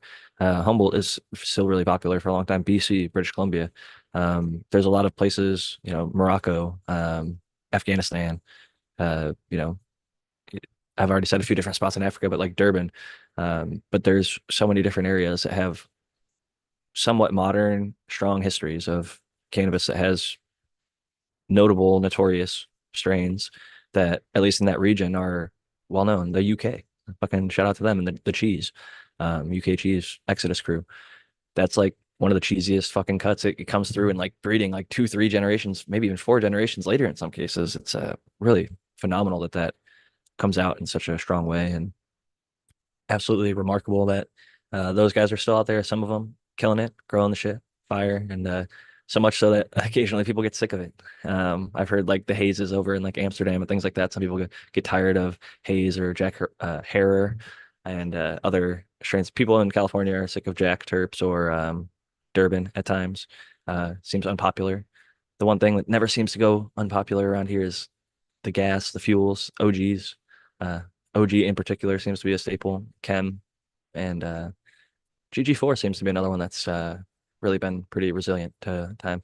But Noah the Grow has got one of my favorites, the forum cut, even though she's a little bit fickle, and you could see looking compared to all of his other healthy, juicy ass plants. It's not Noah that's doing the wrong thing in there. It's that plant. It's just a little bit thinner stalks. It's just a little bit less yielding. And no matter what you do, I challenge anybody to try and win a yield contest with the forum cut Girl Scout cookie if they've actually got the verified genetic, because that thing is just you can try anything and everything, and it's going to be average or okay at your very best. And on the low end if you're used to running stuff that performs. Uh, so I think Noah, even though he's seen that, knows how good the smoke is. So it's one of those things that you hang on to, even though it is not the biggest producer. You've been smoking on that one at all lately, Noah? Oh yeah, and it's a really cool one, and I almost talked myself into cutting it because of how low the deal was last time, but the smoke is so good, and it's just nostalgic for me, and I definitely love it. So I've grown it a few different times before, cut it, brought it back, cut it, brought it back, and I jumped at the opportunity to get this last time and did not regret it. So I think it's of a little bit earlier era where now a lot of the stuff, I don't know if it's THC percent or terpene profile or whatever, feels a little fuzzier in the high, where that had like the relaxing strong stone, but maybe I wasn't as uh, lost or out of it as some of the newer stuff that has been bred with it or mixed into it, which at times I really enjoy. I think there's a time and a place for it. Relaxing after work, or just to take your mind off things or think about other things or think about things in a different way. Um, but you don't always have to be the clearest, sharpest 24/7. Just like we don't have to be happy 24/7. There's other emotions and moods and things like that. We can have ups and downs in life. That's how things go. It's not just okay. That's how it should be. And I think sometimes people get so hooked on, especially in our community at times, like always good vibes, always being positive. It's like, if somebody fucking died, it's okay to cry. It's all right to feel like shit for a little bit and mourn. There's a time and a place. If you You heard it lost here something, first. it's just a lot of people I think still suppress the, and I think cannabis is like alcohol. It can help suppress the emotions a little bit. Some people it'll make you tap into them even more. Maybe you'll smoke a joint and then and cry and think about how much that person meant to you. And then other people will do it until they're kind of feeling numb and just not thinking about it at all. And I don't think that there's anything wrong with either one of those things. Do whatever you're not going to overdose. You're not going to really harm yourself. So however it best works for you, I'm not judging. It's just I do think at times it can maybe be, I don't know if a crutch is the right term or not, but it might be something to make us avoid confronting emotions that maybe we would otherwise want to be dealing with. And when we do eventually deal with them, then we can move on and get through it and get past it, as difficult as it might be. And the platitude is true that time heals. So sometimes sometimes things just do take time. It's not going to be like one day, you're going to feel, and then other times like maybe you just live your whole life and you still miss that person, if it's somebody who is that significant to you. So wherever you're at, if you're going through any of those hard times, I get it. I've been there. Um, but you're not alone, and things do get better. So if you're on one of those down slopes in life, realize that it does arc back up, and not that everything's going to be all right, just fucking Bob Marley it or something like that. But I think that there might be better things ahead. And if you just keep pushing, keep trying to stay positive, that you can overcome even a lot of the really difficult things that might have seemed like they were completely overwhelming. And then a day, a week, a month, a year go by, and maybe it's not even a conscious thought in your mind anymore. And you're just amazed that at the time it felt so overwhelming. So maybe that's a parting thought for Jack. Hi, Jack, as somebody says in the comments. Shout out to Stoned In 604. Cheers to everybody who's here with us live on YouTube. I'll be posting this tomorrow morning on X, formerly known as Twitter. And it'll be on the podcast platforms tomorrow morning as well. But I'm going to pass it to my panelists, starting with Noah the Grower for his final thought and shout out. right on. Yeah, I had a good time. It was nice to be back, getting the swing of things and hanging out with everybody. I'm Noah the Grow on Instagram. You can find me there, and I'll see everybody next week. Thank you again for joining us, Noah. Always a pleasure to have you. Great to see the garden. Looked amazing as always. And last and certainly not least of our panelists this evening is Matthew Gates. Yeah, I really enjoyed the rhythm and tempo and timbre of everyone's voices. If you want to see me in Illinois, you can check out the tickets at growcastpodcast.com. We'll be doing the Pestapalooza. I have a learn and burn. If you have questions, you can come and talk to us the whole day, and great catering for food too. So if that doesn't sell it, I don't know what will. And you can also check me out for professional inquiries at zenthanol.com, and you can find a bunch of cool videos about plant health and pest management at youtube.com/zenthanol. Have a good one. Good food, good weed, good people. That is what life is about in some respects. So shout out to that, and I think people should definitely join you for that. And if they do, they will very likely enjoy it. Maybe have one of those memories for a lifetime. Getting to meet somebody for the first time that maybe you've heard talk about interesting things for many, many years. So thank you so much, Matthew, for giving us your time this evening. And thank you, Noah. I'm at Jack Greenstock. As you can see here, that's my name on Instagram. I'm Jack_Greenstock on my backup account or on X. If you want to contact me on my website, 50strains.com, I have a contact thing there if you would like, or you can email me, jackgreenstock47@gmail.com. I still got 24% off of all the seeds and books for US people. And that's for, yeah, everything on 50strains.com. So thank you all so much for coming. It's been a fun week. I really enjoyed this conversation. We kind of went all around, and it's fun getting into different stuff. We talked a decent amount of grow and went a little bit off topic there, but always good times. And hope you all have a great week, and we'll catch you all on the next one. Cheers. Keep growing.